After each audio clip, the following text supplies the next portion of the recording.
శుక్లాంబరధరం విష్ణుం శశివర్ణం చతుర్భుజం ప్రసన్నవదనం ధ్యాయేత్ సర్వవిఘ్నోపశాంతయే. గురుర్బ్రహ్మా గురుర్విష్ణుః గురుర్దేవో మహేశ్వరః గురుస్సాక్షాత్ పరం బ్రహ్మ తస్మై శ్రీగురవై నమః.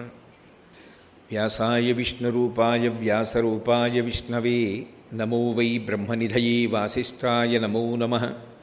కూజంతం రామ రామీతి మధురం మధురాక్షరం ఆరుహ్య కవితాశాఖాం వందే వాల్మీకికోకిలం. శ్రుతిస్మృతిపురాణానాం ఆలయం కరుణాలయం నమామి భగవత్పాదశంకరం లోకశంకరం. వాగర్ధావివ సంపృక్తౌ వాగర్ధప్రతిపత్తయే జగతః పితరౌ వందే పార్వతీ పరమేశ్వరౌ. సూక్తిం సమగ్రయతున స్వయమేవ లక్ష్మీః శ్రీరంగరాజమహిషీమధురైకటాక్షైః వైదగ్ధ్యవర్ణగుణగుంభనగౌరవైర్యాం కండూలకర్ణకుహరాः కవయోధయంతి. హైమోధ్వపుండ్రమజహన్మకుటం సునాసం మందస్మితం మకరకుండలచారుగండం బింబాధరం బహుళదీర్ఘకృపాకటాక్షం శ్రీవేంకటేశముఖమాత్మని సన్నిధత్తాం.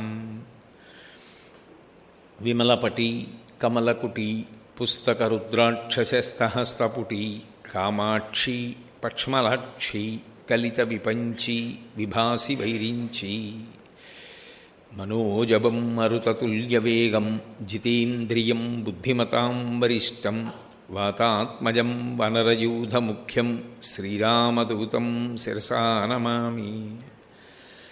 ఆపదామపహర్తారం దాతారం సర్వసంపదాం లోకాభిరామం శ్రీరామం భూయో భూయో నమామ్యహం.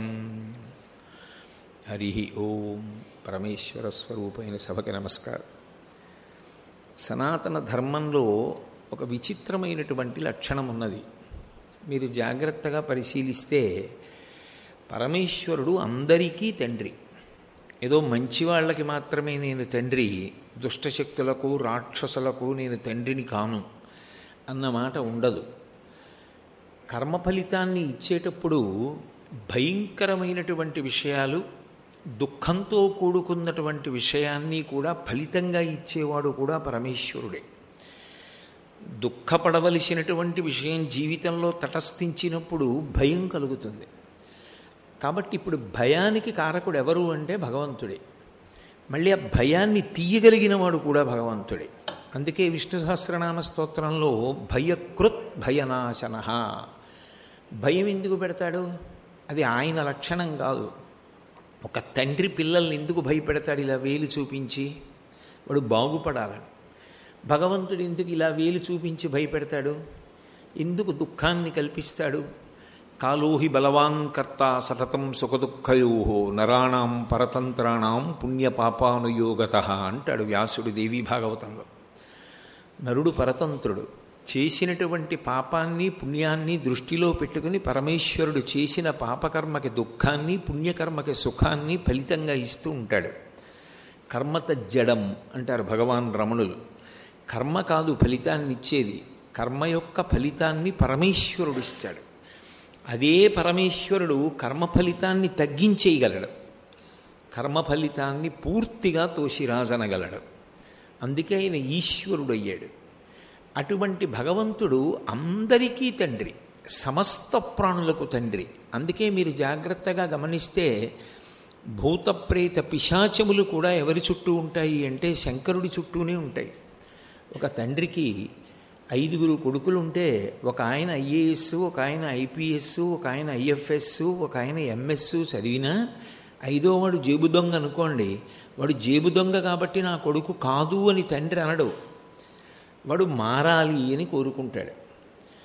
భగవంతుడు కూడా అంతే. చిట్ట చివరికి ఒక వ్యక్తిని సంహరించవలసి వస్తే అందులో కూడా కారుణ్యం ఉంటుంది. అందుకే ఈశ్వరుడు ఎవరు అంటే రాశీభూతమైనటువంటి దయ. భగవత్తత్వాన్ని చెప్పాలి అంటే మళ్ళీ భగవంతుడే అయిన శంకర భగవత్పాదులే చెప్పాలి. ఎందుకని కైలాస శంకరుడే కాలడి శంకరుడిగా వచ్చారు.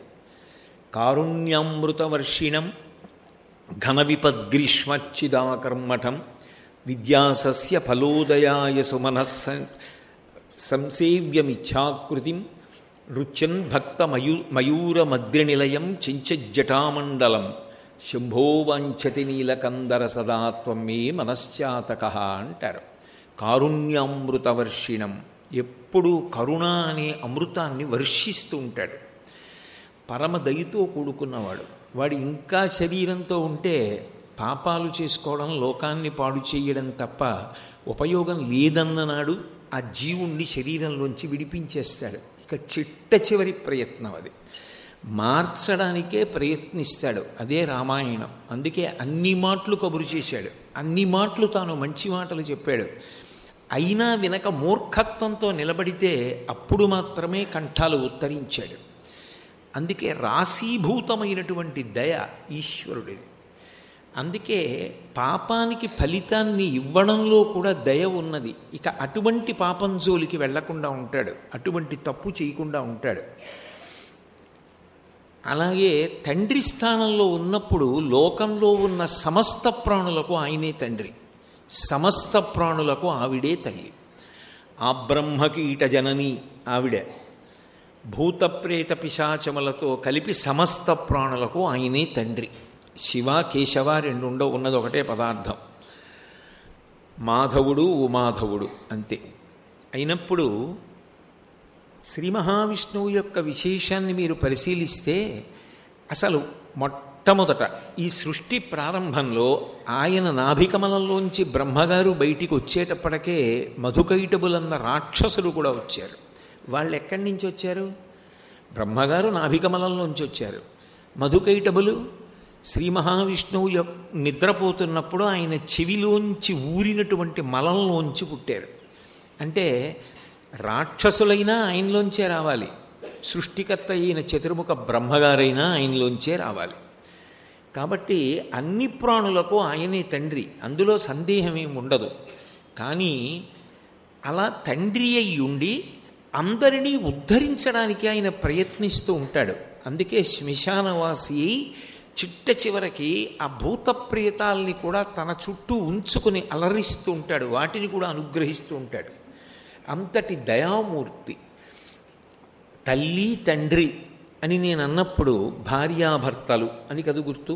మా అమ్మగారు మా నాన్నగారు అని నేను అన్నాను అనుకోండి, మా అమ్మగారు మా నాన్నగారు దంపతులు, వాళ్ళ సంతానం మేము.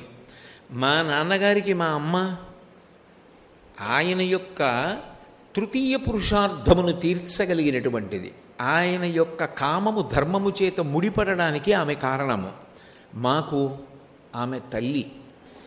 పార్వతీ పరమేశ్వరుల విషయంలో కూడా అదే అన్వయం. అందుకే ఆమె శివకామ సుందరి. శివుని యొక్క కామము ఆమె యందు ఉంటుంది. అందుకని ఇన్ని ప్రాణులు పుట్టే, అందుకు వాళ్ళు తల్లిదండ్రులయ్యారు. ఆమె మన విషయానికి వచ్చేటప్పటికీ అఖిలాండేశ్వరి, మనందరికీ తల్లి. మా అమ్మ మా అందరికీ తల్లి, మా నాన్నగారికి పత్ని. అలాగే లోకాలకన్నిటికీ తల్లి పార్వతీదేవి, లోకాలకన్నిటికీ తండ్రి పరమేశ్వరుడు. ఇప్పుడు పురాణం వినడం వేరు, శాస్త్రాన్ని తెలుసుకోవడం వేరు. మీరు ఆదర్శంగా తీసుకుని జీవితాన్ని దిద్దుకోవలసి వస్తే ఎవరిని తీసుకోవాలి? భగవంతుణ్ణే తీసుకోవాలి. అన్నిటికీ ఆయనే కర్త అయినప్పుడు మీకు ఆదర్శం కూడా ఎవరవుతారు? ఆయనే అవుతాడు. మీరు ఆ కోణంలో ఆలోచించే ప్రయత్నం చెయ్యండి. మీకు జీవితంలో వైక్లభ్యాల్ని తట్టుకోవడానికి, మీ జీవితాన్ని మీరు పండించుకోవడానికి భగవంతుడి కన్నా ఆదర్శమూర్తి వేరొకరు ఉండరు. భగవంతుడంటే అన్ని వేళలా రెండు చేతులెత్తి ఇలా నమస్కారం చెయ్యడానికి ఒక్కదానికి పనికొచ్చేటటువంటి స్థాయికి మాత్రమే పరిమితం చెయ్యకూడదు. స్వాతంత్ర్యము అని ఒక మాట, కొంచెం ముందుకు వెళ్ళగలగాలి. త్యాగరాజస్వామి కీర్తనలు చేస్తూ స్వాతంత్ర్యంతో ఒక మాట అన్నారు రాముడితో. రామ, ఒక్క సీతమ్మే పెట్టాలా? నా చేతి అన్నం తినవా? మా ఆవిడ వండినట్టు లేదు అని పోని తినకపోవచ్చు. నీ భార్య చేతి వంటకి నువ్వు అలవాటు పడితే అది తప్పేం కాదు. ఏదో నోటి మాట కంటాను కానీ అది చేసినట్టు ఎవరు చేస్తారు అంటే తప్పేం కాదు. కానీ పైకి అనకూడదు, లోపల అనుకోవాలి. అది ఎదుటివారిని చిన్నబుచ్చకూడదు. అమ్మా అన్నపూర్ణమ్మలా ఉండి పెట్టారమ్మా అనాలంతే. లోపల దాని సాటే అనుకోవాలి, బలవంతంగా కాదు, నిజంగా. కాబట్టి లోకంలో వాళ్ళిద్దరి యొక్క దాంపత్యం కూడా అలాగే ఉంటుంది. లేనినాడు మీకు ఎవరు ఆదర్శం? ఎలా జీవితాన్ని పండించుకుంటారు? మీకు ఏదో ఒక ఆదర్శం ఉండాలి కదా, వీళ్ళల్లా బ్రతకాలన్న ఆదర్శం ఒకటి ఉండాలి కదా. అది తల్లి తండ్రి దగ్గరే కదా మొట్టమొదట పిల్లవాడు చూసేది. ఓ దాంపత్యం అంటే ఇలా ఉంటుంది, ఇంత ప్రేమగా ఉంటారు. మా అమ్మ మీద నాన్నగారికి అంత ప్రేమ, మా నాన్నగారి అంటే మా అమ్మకు అంత భక్తి. అమ్మ దగ్గరికి వెళ్ళి నాన్నగారి మీద, నాన్నగారి దగ్గరికి వెళ్ళి అమ్మ మీద చెప్పడమే. తొందరగా అమ్మకు కోపం వచ్చేది మా నాన్నగారిని చిన్నబుచ్చి మాట్లాడితే, మా నాన్నగారు రుద్రుడయ్యేది మా అమ్మని తక్కువ చేసి మాట్లాడితే అన్న భావన కలిగితే కదా. ఆ దాంపత్య సిద్ధి కూడా పార్వతీ పరమేశ్వరుల ఎందే అన్వయం. అందుకే పెళ్లి కొడుకుని చెయ్యగానే వరుడిలోకి పరమేశ్వరుడి యొక్క కళ ప్రవేశిస్తుంది అని తోట పెళ్లి కొడుకుని పక్కనుంచుతారు. కనురాపు తగలకూడదు, ఉగ్రభూతములు చెనకకుండా ఉంటాయని. అలాగే తోట పెళ్లి కూతురని పక్కన పెళ్లి కూతురిని తోట పెళ్లి కూతురుని ఉంచుతారు. ఆమెకి కూడా అటువంటి ఆపద రాకుండా ఉండడం కోసమని. ఆమె గౌరీ పూజ చేసి పీటల మీదకి వస్తుంది. పార్వతీ పరమేశ్వరులే గృహస్థాశ్రమమునకు కూడా యథార్థమునకు ఆదర్శం. మీరు ఒక కోణంలో పరిశీలనం చేస్తే వాళ్ళు ఆది దంపతులు, వాళ్ళకన్నా ప్రేమైకమూర్తులు, వాళ్ళకన్నా గొప్పగా ఒకరి యందు ఒకరు మనసున్నవారు ఎవరుంటారు? నిజానికి రెండుగా కనపడే ఒక్కటైపోయిన వారు ఎవరైనా ఉంటే పార్వతీ పరమేశ్వరులే. రెండుగా ఉంటారు, కానీ వామార్ధ భాగాన్ని పార్వతీదేవికి ఇచ్చేశాడు. అంటే దాని అర్థం ఏమిటి? నిజానికి భర్త కనపడ్డాడు అంటే వాళ్ళ ఆవిడ రాలేదు అన్నమాట అన్వయం కాదు. ఎందుకని అంటే భార్య ఆత్మ సమస్సఖ అన్నాడు వశిష్ఠుడు రామాయణంలో. భార్య ఆత్మతో సమానమైనటువంటి సఖి. నా ఆత్మ నాయందే ఉన్నట్టు నా భార్య ఎప్పుడూ నాతో ఉంటుందంతే. నా ఎడమ భుజానికి తగులుతున్న ఉత్తరీయంలో, నా హృదయంలో సర్వకాలముల యందు నా ధర్మపత్ని నాతో ఉన్నట్టే.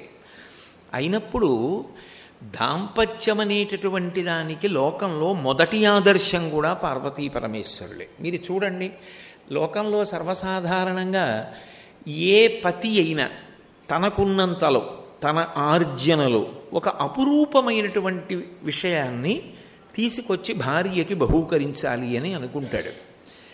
సకలైశ్వర్య ప్రదాత, లోకమునకంతటికీ ఐశ్వర్యమును ఇవ్వగలిగిన వాడు, నవనిధులకు అధిపతి అయినటువంటి కుబేరుడు కూడా అటువంటి పదవిని పొందడానికి కారణమైన వాడు.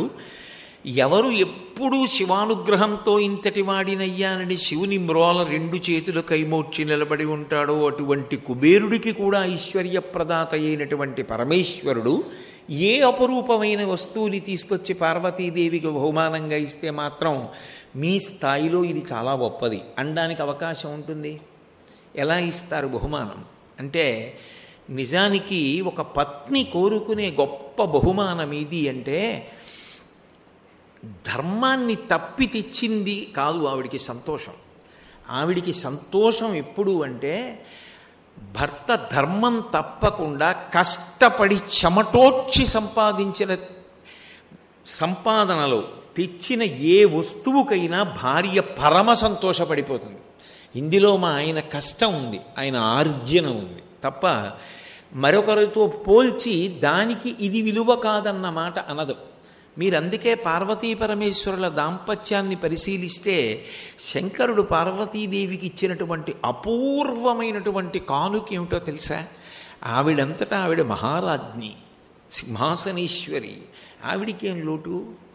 కానీ ఆవిడ ఎప్పుడూ వేసుకునే ఒక భూషణం ఉన్నది. అందుకే మీరు శంకరాచార్యుల వారి వాంగ్మయం చదివితే ఇది లేకుండా ఆయన స్తోత్రం చేయరు అమ్మవారిని. ఏ భూషణం అది అంటే ఆయన ముత్యాలు తీసుకెళ్ళి ఓ దారానికి గుచ్చి ఆవిడ మెడలో వేశాడు. ఎక్కడ ముత్యాలు అంటే ఎక్కడో దుకాణంలో కొని తెచ్చినవి కావు, ఏనుగు కుంభస్థలంలో ముత్యాలు ఉంటాయి అని. ముత్యాలు ఉండే ప్రదేశాల్లో ఏనుగు కుంభస్థలాన్ని కూడా చెప్పారు.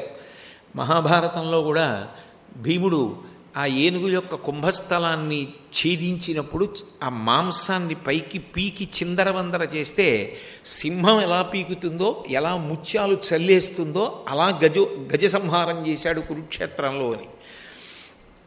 ఆయన ఏ ఏనుగుని చంపాడు?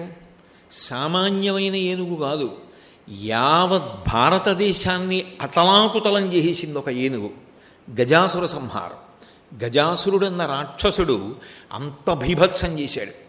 అటువంటి గజాసురుడితో యుద్ధం చేసి త్రిశూలానికి గుచ్చి ఎగరేశాడు కాశీపట్టణంలో.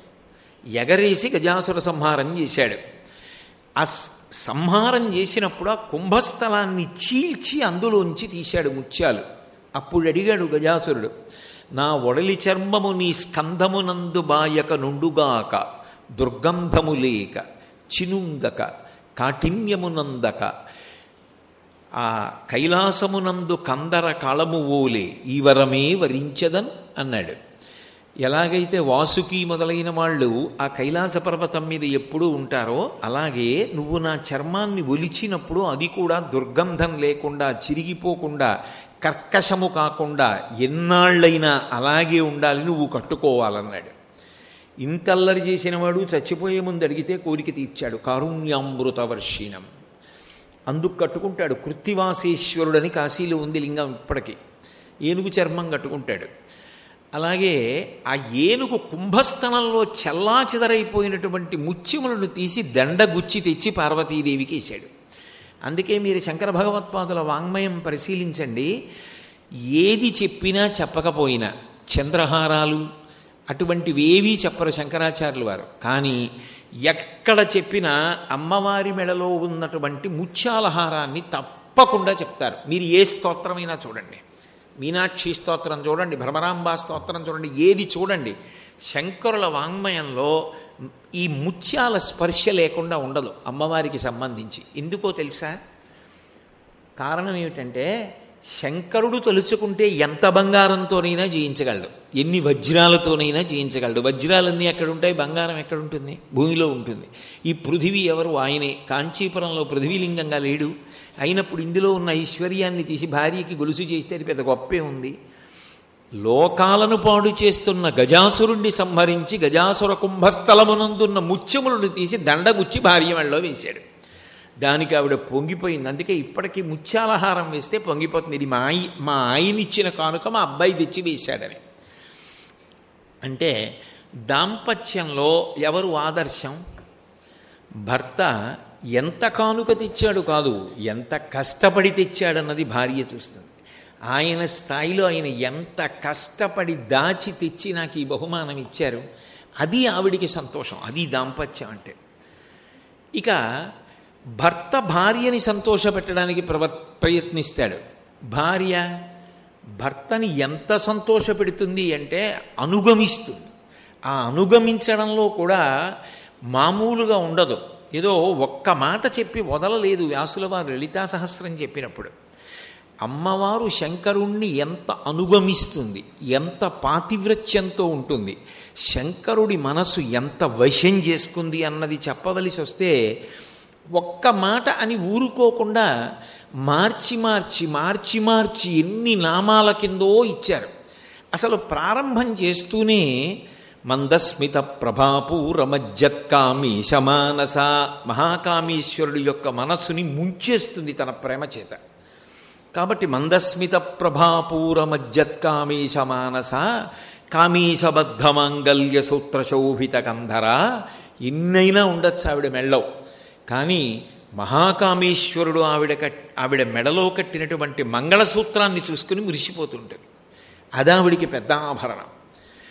కామీశబద్ధమాంగల్య సూత్రశోభిత కంధర కామీశజ్ఞాత సౌభాగ్యమార్దవోరుద్వయాన్విత కామేశ్వరముఖాలోక కల్పిత శ్రీగణేశ్వర శివ స్వాధీనవల్లభ సదా శివ పతివ్రత శంభుమోహిని సువాసిని సువాసిన్యర్చన ప్రీత శివశక్తైక్యరూపిణి.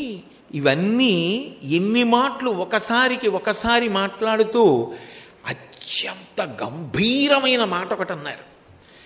ఆ మాటలో అన్నారు ఆయన, ఆవిడ స్వాధీన వల్లభ, భర్తని స్వాధీనం చేసుకుందన్నారు. అది మామూలుగా వింటే అయ్య బాబోయ్ అంత దారుణమే అనిపిస్తుంది. అదేంటి భర్తని స్వాధీనం చేసుకోవడం ఏమిటి? స్వాధీనం చేసుకోవడం అంటే ఆవిడ జవ దాటి ఆయన ఏమీ చేయడానికి వీల్లేదు, అంత స్వాధీనం చేసుకున్నాడు. అయితే స్వాధీనం చేసుకున్నది భయపెట్టి కాదు, అనుగమించి. దానికి చెప్పకుండా చేయడమే అని చెప్పకుండా ఉండలేక చెప్తాట శంకరుడు. ఆమె దిద్దవలసిన చోట దిద్దుతుంది, ఒప్పుకోవలసిన చోట ఒప్పుకుంటుంది. అందుకే శంకరాచార్యుల వారి సౌందర్యలహరి ఒక అద్భుతం. ఆయన ముందు శ్లోకాలన్నీ అమ్మవారి వైభవం అంతా చెప్పేశారు సౌందర్యలహరిలో. చిట్ట చివర ఒక గంభీరమైనటువంటి మాట అన్నారు.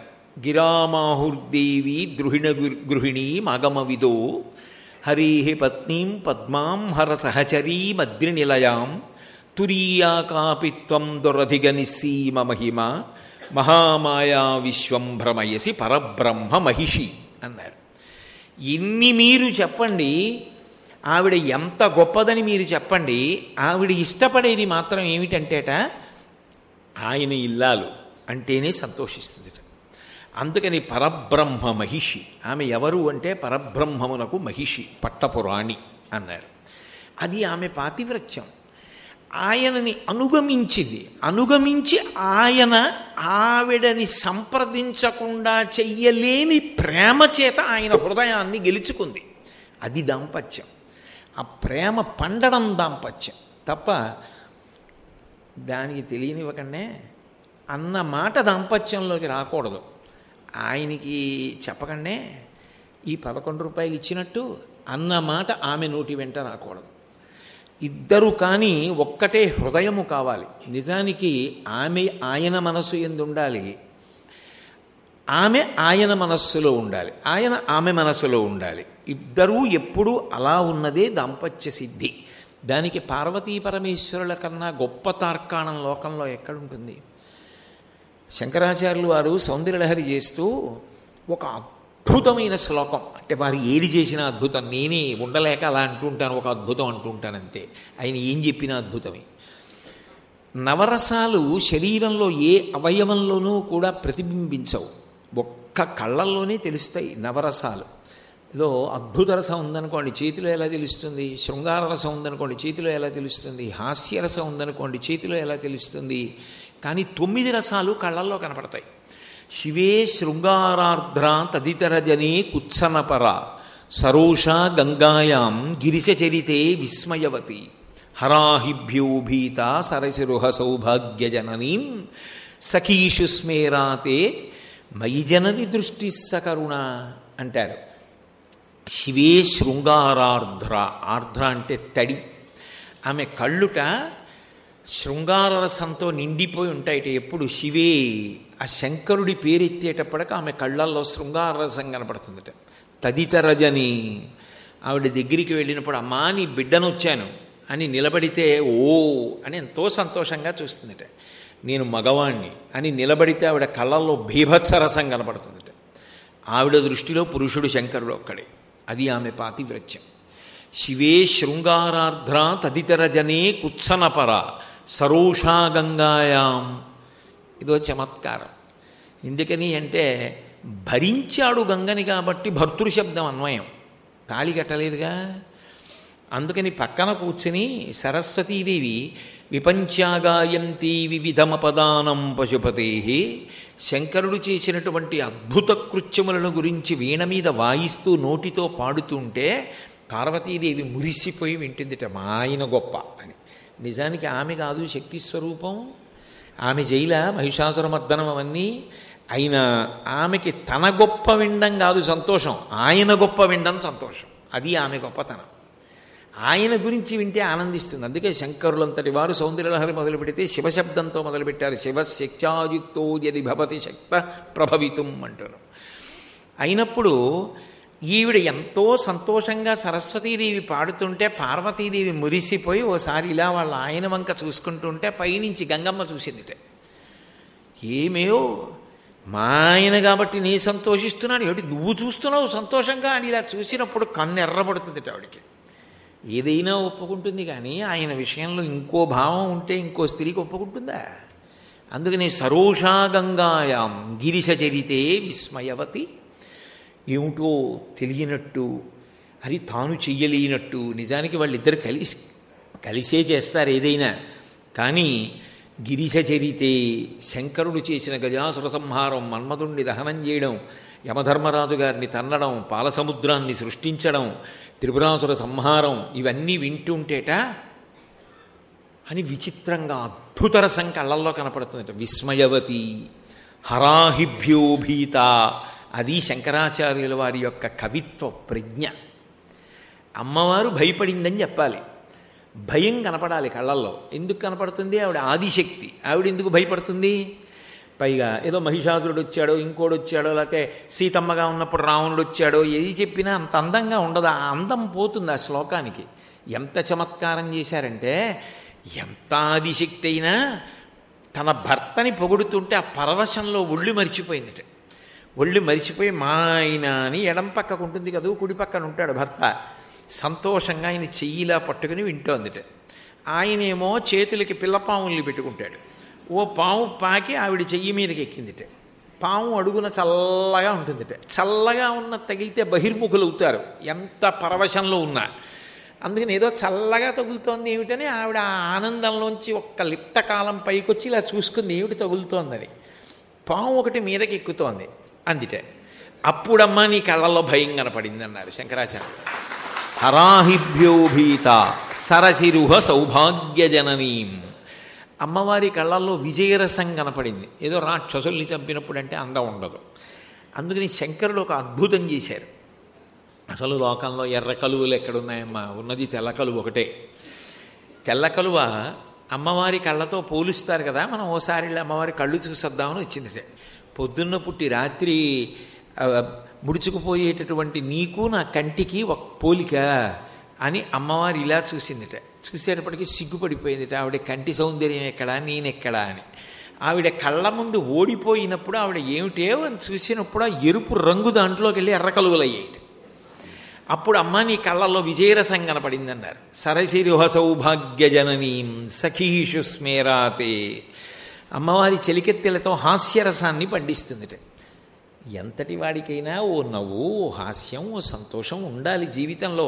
అంతేకాని అసలు జన్మాంతరంలో ఆయన నవ్వడం చూడలేదండి అనిపించుకోకూడదు. అంత మూతి బిగించుకుని ఉండకూడదు మనిషి.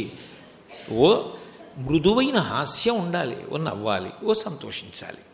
పరమేశ్వరుడు నవ్వడం అనేటటువంటిది ఒక్క మనుష్యుడికే ఇచ్చాడు. 84 లక్షల జీవరాశులలో ఏ ప్రాణికి ఇవ్వలేదు. అంత గొప్ప వరం ఆయన ఇస్తే నేను ఒక్కనాడు వాడుకోనని ఎప్పుడూ ఆ 2 పెదవిలు బిగించేసుకుని ఎప్పుడు మాట్లాడినా ఉద్వేగం, ఉద్రేకం, గాంభీర్యం తప్ప అసలు చిన్న నవ్వే లేకపోతే ఇంకెలా? పోనీ మాట్లాడినప్పుడు వదిలేయండి, బయటైనా ఉండద్దు. ఎప్పుడైనా ఓ చిరునవ్వు, అసలు చిరునవ్వే లేకపోతే అలా ముఖం మీద అదో భయంకరమైన ముఖం, చిరునవ్వు లేని ముఖం. కాబట్టి సఖీషు స్మేరాతే. అలాగని అక్కర్లేని చోట్ల నవ్వకూడదు. ఆమె చెలికెత్తెలితో హాస్యం ఆడినప్పుడు చిన్న నవ్వు నవ్వుతూ ఉంటుంది. అప్పుడు హాస్యరసం కనపడింది కళ్ళల్లో. ఈలోగా అమ్మ శంకరాచార్యులు వారు వచ్చారన్నారు. మయి జనని, మా అమ్మ. నేను ఆ శ్లోకం చెప్తే నాకమ్మ. మయి జనని దృష్టి సకరుణ. వచ్చారనేటప్పటికీ రమ్మను అన్నప్పుడు కళ్ళల్లో ప్రేమరసం కనపడిందిట. 8 రసాలు చెప్పారు, బాగానే ఉంది, కానీ మరి శాంతరసం ఏదన్నారు అంటే శంకర్లు అన్నారు, నీ చెప్పను. ఎందుకంటే మా అమ్మ లక్షణమే శాంతం, ఇంకా కొత్తగా చెప్పడం ఏమిటన్నారు. శాంతం లేని చోట ఈ రసాలు ఎక్కడి నుంచి వస్తాయి? ఇప్పుడు ఆమెకి భర్త పట్ల ఎంత ప్రేమయో చెప్పడానికి ఈ ఒక్క శ్లోకం చాలదా? ఎంత ప్రేమ కలిగినటువంటిది ఆ అమ్మవారు. ఆమె పతి యందు పొందినటువంటి భక్తి అంత గొప్ప భక్తి, అంత గొప్ప ప్రేమ. అటువంటి పార్వతీ పరమేశ్వరులకు మనం బిడ్డలం. మనం ఎంత అదృష్టవంతులం. ఇంట్లో ఎప్పుడూ అమ్మా నాన్న దెబ్బలాడుకోను, కొట్టుకోను, ఒకళ్ళనొకళ్ళు నిందించుకోను, నువ్వెంత అంటే నువ్వెంత అంటూ ఉండడం, మీకేం తెలియదు అంటే నీకేం తెలియదు అంటూ ఉండడం. ఆ ఇంట్లో పిల్లలకి మాత్రం ఏం మనశ్శాంతి ఉంటుంది.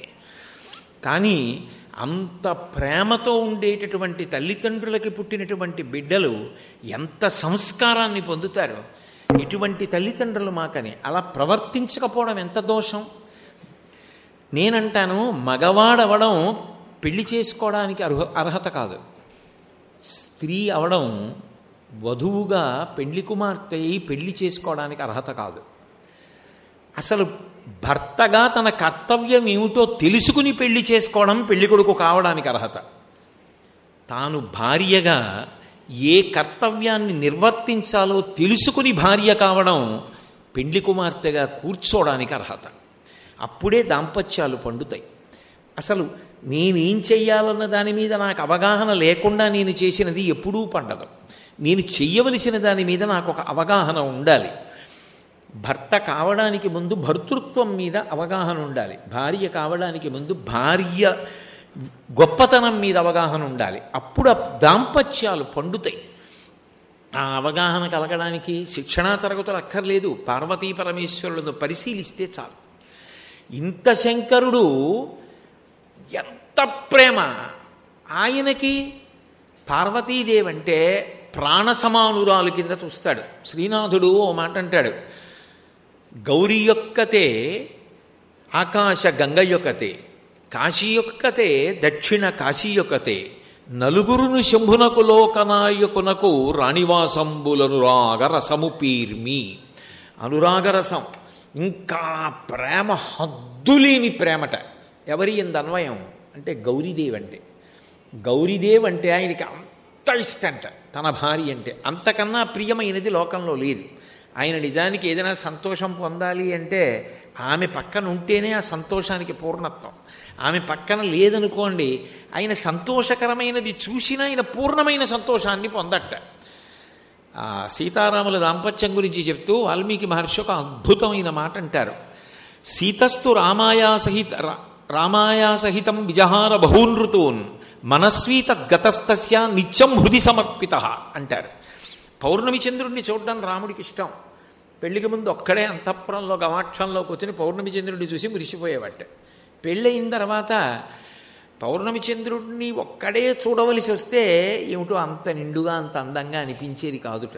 పక్కన సీతమ్మ కూడా కూర్చుంటే పౌర్ణమి చంద్రుడిని చూసిన అందం బాగా ఉండేదిట మనస్సులో. అది దాంపత్యం. అది లేదు, వద్దులేండి ఈసారికి ఎక్కడికి వెళ్ళను అన్నాడు అనుకోండి, అది వేరు. అది ఉంది, ఏది చేసిన ఆనందం. మహానుభావుడు ఆధునిక కవుల్లో విశ్వనాథ సత్యనారాయణ గారి 1000 పడగల్లో దాంపత్యాన్ని పండించి చూపించారు. కాబట్టి అది శంకరుడి యొక్క ప్రేమ, అది అమ్మవారి యొక్క ప్రేమ. చివరికి ఇద్దరి మనసులు ఎంత గొప్పగా కలిసిపోయాయి అంటే, మూకశంకరులైతే అసలు లోకంలో ఎవరికి అటువంటి ఊహొస్తుందని కానీ అటువంటి శ్లోకం చెయ్యగలరని కానీ నేను అనుకోవట్లేదు. అంత గొప్ప శ్లోకం చేసేశారు. ఆయన అమ్మవారి అనుగ్రహంతో చేసిందేగా, కామాక్షి పరదేవత అనుగ్రహంతో చేసిన శ్లోకం అది. అందులో ఆయన అమ్మవారి గురించి ఓ మాట అంటారు.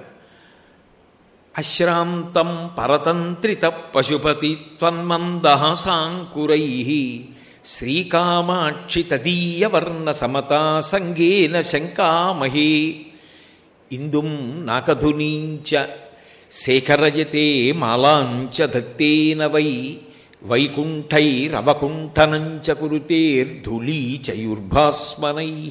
ఎన్నాళ్ళైందో నేను మూకపంచశరి చెప్పి, ఇక్కడే చెప్పా ఒకసారి.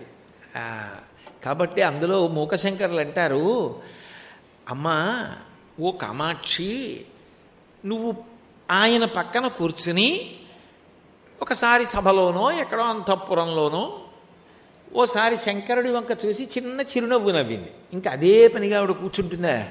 ఆవిడ ఆయనకి భోజనం వండద్దు, వండకపోతే ఆయన దగ్గర లక్షణం ఉంది, పక్కింటికి వెళ్ళి భవత భిక్షాందే అంటాడు ఆయన. అందుకని ముందు అన్నం పెట్టేయాలి. అది వర్ణించారు ఆయన ఒక చోట, తాంబూల శ్లోకంలో వర్ణించారు ఈ విషయాలు. కాబట్టి ఆవిడేదో అన్నపూర్ణమ్మ అందరికీ అన్నం పెట్టద్దు పిల్లలకి, ఆవిడ వంట చేయడానికి వెళ్ళింది లోపలికి. ఈయన ఒక్కడే కూర్చున్నాడు. భార్య చిరునవ్వు గుర్తొస్తోంది. పక్కన లేదు, ఏదో పని మీద వెళ్ళింది లోపలికి. ఆ చిరునవ్వు గుర్తొచ్చి ఏం చేశాడంటేట, శ్రీకామాక్షి తదీయ వర్ణ సమతా సంగేన శంకామహే. అమ్మ నాకు అనుమానంగా ఉంది.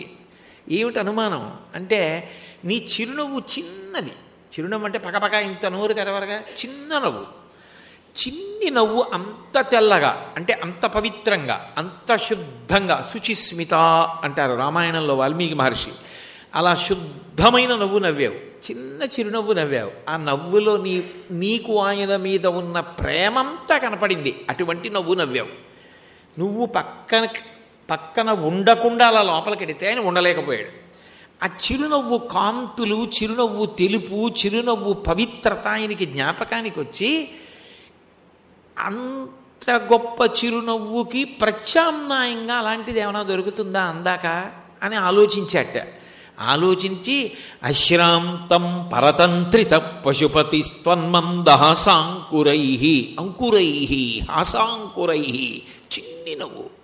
ఆ మందహాసానికి వశుడైపోయి పరతంత్రుడైపోయి విడిచి ఉండలేక ఇందుం, అందుకు చంద్రవంక పెట్టుకున్నట్ట.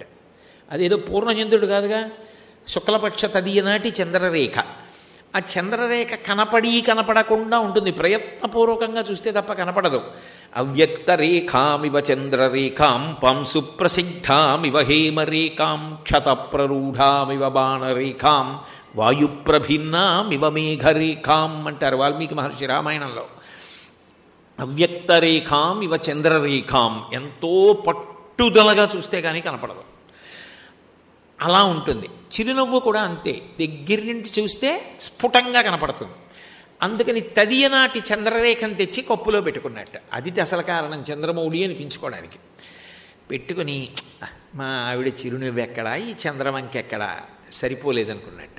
ఇందుం నాకధునీంచ, గంగని తలలో పట్టేట.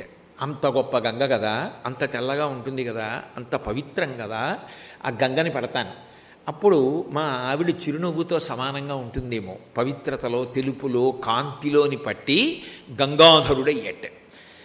మళ్ళీ అనుకున్నట్ట, అబ్బే ఇంత గంగాధరుడని గంగని పట్టాను కానీ మా ఆవిడ చిరునవ్వులో ఉన్న కాంతి, తెలుపు, పవిత్రత ఈ గంగలో నాకు కనపట్టలేదన్నట్టు. ఎందుకంటే అహంకరించింది పడుతున్నప్పుడు. అందుకని అబ్బే కుదరదని మళ్ళీ గంగ విషయంలో కూడా తృప్తి పడలేదట. మరి ఇంకేం చేయాలి అని ఆలోచించాట. మాలాంచదత్తేన వై, పువ్వుల్లో చిన్న పువ్వు చిరునవ్వులా ఉంటుంది కదా, అందుకని తుమ్మి పువ్వులు తెచ్చుకొని దండ కట్టుకుని మెళ్ళో వేసుకున్నట్ట. అసలు తుమ్మి పువ్వు దండ కట్టడం ఎంత కష్టం, అదేమన్నా మల్లె పువ్వు ఆ తొడి ఉంటుందా? తుమ్మి పువ్వుకి దండ కట్టడం అంటే ఎంత కష్టం. తుమ్మి పువ్వు అందులోనూ ఇంత లావు దండ కట్టారనుకోండి, వాళ్ళకి పౌర సన్మానం చేయాలి.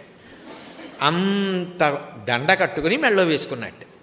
ఆ తుమ్మి పువ్వుల వంక చూసి మా ఆవిడ చిరునవ్వులా ఉందా అనుకున్నట్ట. ఇది మా ఆవిడ చిరునవ్వుకు సరిపోదు అనుకున్నట్ట.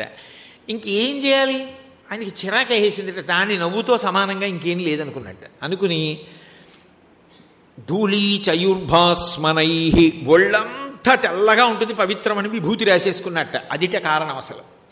రాసేసుకుని ఇప్పుడు మా ఆవిడ చిరునవ్వులా ఉందా, ఎక్కడ చూసినా తెల్లగా కనబడుతోందా అని చూసుకుని అబ్బే ఇది కూడా సరిపోదు అనుకున్నట్టు. అమ్మా పరమేశ్వరుడును ఒక్క చిరునవ్వు నవ్వితే ఆ చిరునవ్వుకి అంత సంతోషపడిపోతాడు. ఆయన మనసుని వశం చేసుకున్నావమ్మా, ఆయన మనసు నిండా నిండిపోయావు నువ్వు. నీ మనసులో ఆయన ఉన్నాడు, ఆయన మనసులో నువ్వున్నావు. అది దాంపత్యం అంటే. అందుకే పంచసామ్యములని చెప్తారు. మీకు ఇంకెక్కడా కనపడదు ఇది. ఇది ఒక్క పార్వతీ పరమేశ్వరుల విషయంలోనే కనపడుతుంది. 5 సామ్యములని, 5 ఒక్కలాగే ఉంటాయి పోలిక. అందులో మొదటిది నామము. వాళ్ళు పేరులో కూడా విడరు, ఒకటే పేరు ఉంటుంది. శివ శివా, శివా అంటే పార్వతీదేవి, శివాని పార్వతి, హంస హంసిని, రుద్ర రుద్రాణి, భవ భవాని. పేర్లు కూడా ఇద్దరివి కలిసిపోయి ఉంటాయి. నామము చేత ఒక్కటై ఉంటారు, రూపము చేత ఒక్కటై ఉంటారు. మీరు చూశారో లేదో నాకు తెలీదు, మహాకామేశ్వర కామేశ్వరి చిత్రం ఉంటుంది. మీరు చాలాసేపు చూడాలి. ఎవరివి ఏ చేతులు, ఎవరి ముఖం ఏది, ఎవరు పాదాలు ఏవి మీరు పట్టుకోవాలి అంటే కనీసంలో కనీసం మీరు ఒక 20 నిమిషాలు తదేకంగా చూస్తే తప్ప మీరు పట్టుకోలేరు. ఇద్దరూ ఒక్కలాగే ఉంటారు. కాళ్ళు, చేతులు, ఆయుధాలు, ఆఖరికి లలితాపరాభట్టారిక పట్టుకునేటటువంటి రాగస్వరూప పాచాఢ్య క్రోధాకారాంకుశోజ్వల మనోరూపేక్షుకోదండ పంచతన్మాత్ర సాయక, అవే కామేశ్వరుడు కూడా పట్టుకుంటాడు. ఇద్దరు ఒకే రూపంతో ఉంటారు. ఒకప్పుడు మేము కాకినాడ అయ్యప్ప స్వామి దేవస్థానంలో దేవీ నవరాత్రుల్లో అది ఇచ్చి పూజ చేయించాం కూడా. అపూర్వమైనటువంటి చిత్తరువు, ఒక్కలా ఉంటారు ఇద్దరు. అందుకని రూపమునందు సామ్యము, అసలు ఎవరు ఎవరో మీరు పసిగట్టలేరు, ఒక్కలా ఉంటారు. అది నిజం కూడా. అమ్మవారి ఉపాసన చేసిన వాళ్ళు అమ్మవారి రూపాన్ని పొందేస్తారు. శివోపాసన చేసినవాడు శివస్వరూపాన్ని పొందుతాడు. అందుకే అటువంటి వాళ్ళని మీరు చూడగాని, అంటే శివోపాసన అంటే నేను చెప్పింది ప్రతి క్షణం జ్ఞాపకానికి వచ్చి ఆదర్శం కావడం. అది మనస్సులో అలా తిరుగుతుంటే భ్రమరకీటక న్యాయంలో ఏమైపోతుందంటే ఆయన్ని చూసేటప్పటికీ మీకు ఏదో శాంతి కలుగుతుంది, ఆ మాటలు వినాలనిపిస్తుంది. ఎందుకో తెలియదు, ఆయన ఉన్న ఇంటికి చాలామంది వెళుతూ ఉంటారు. ఆయన దగ్గరికి వెడితే చాలండి, ఎంత ప్రశాంతంగా ఉంటుందో, చూడగానే నమస్కారం చేయకుండా ఉండలేము అంటారు. శివ అంటే మంగళం, శివ అంటే శోభనం, శివ అంటే శాంతి, శివ అంటే కళ్యాణం. ఆ గుణాలు వచ్చేస్తాయి. ఆ రూపంలో ఇతరులకు ప్రశాంతత పెంచిపెట్టగలిగిన స్థితి వచ్చేస్తుంది. చందోల్లో మీకు దగ్గరేగా తాడేపల్లి రాఘవనారాయణ శాస్త్రి గారు మడత కుర్చీలో, పెద్ద కొయ్య కుర్చీలో పడుకుంటే రాఘవనారాయణ శాస్త్రి గారిని చూడ్డానికి వచ్చినటువంటి వాళ్ళు, అమ్మా శాస్త్రి గారు ఇంట్లో ఉన్నారా అని అడిగితే ఆయన నేనే శాస్త్రినే అనేవారు. అయినా వాళ్ళకి స్త్రీ కంఠం వినపడేది.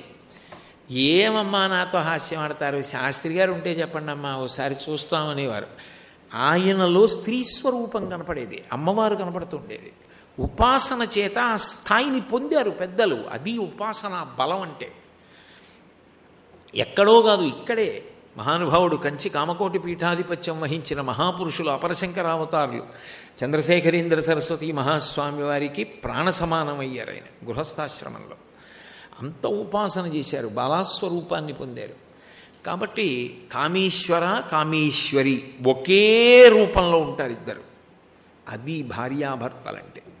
ఏదో ఇద్దరి ముఖాలు వేరువేరుగా ఉండొచ్చు, కానీ ఆయనలో ఆమె కనపడుతుంది, ఆమెలో ఆయన కనపడతాడు. అంటే దాని అర్థం ఏమిటో తెలుసా? ఆయన చేసే ప్రతి దాంట్లో ఆమెకి ప్రీతిపాత్రమైనది ఉంటుంది, ఆమె చేసే ప్రతి దాంట్లో ఆయనకి ప్రీతిపాత్రమైనదై ఉంటుంది. అది మనసులు కలవడం. అది కామేశ్వర కామేశ్వరి.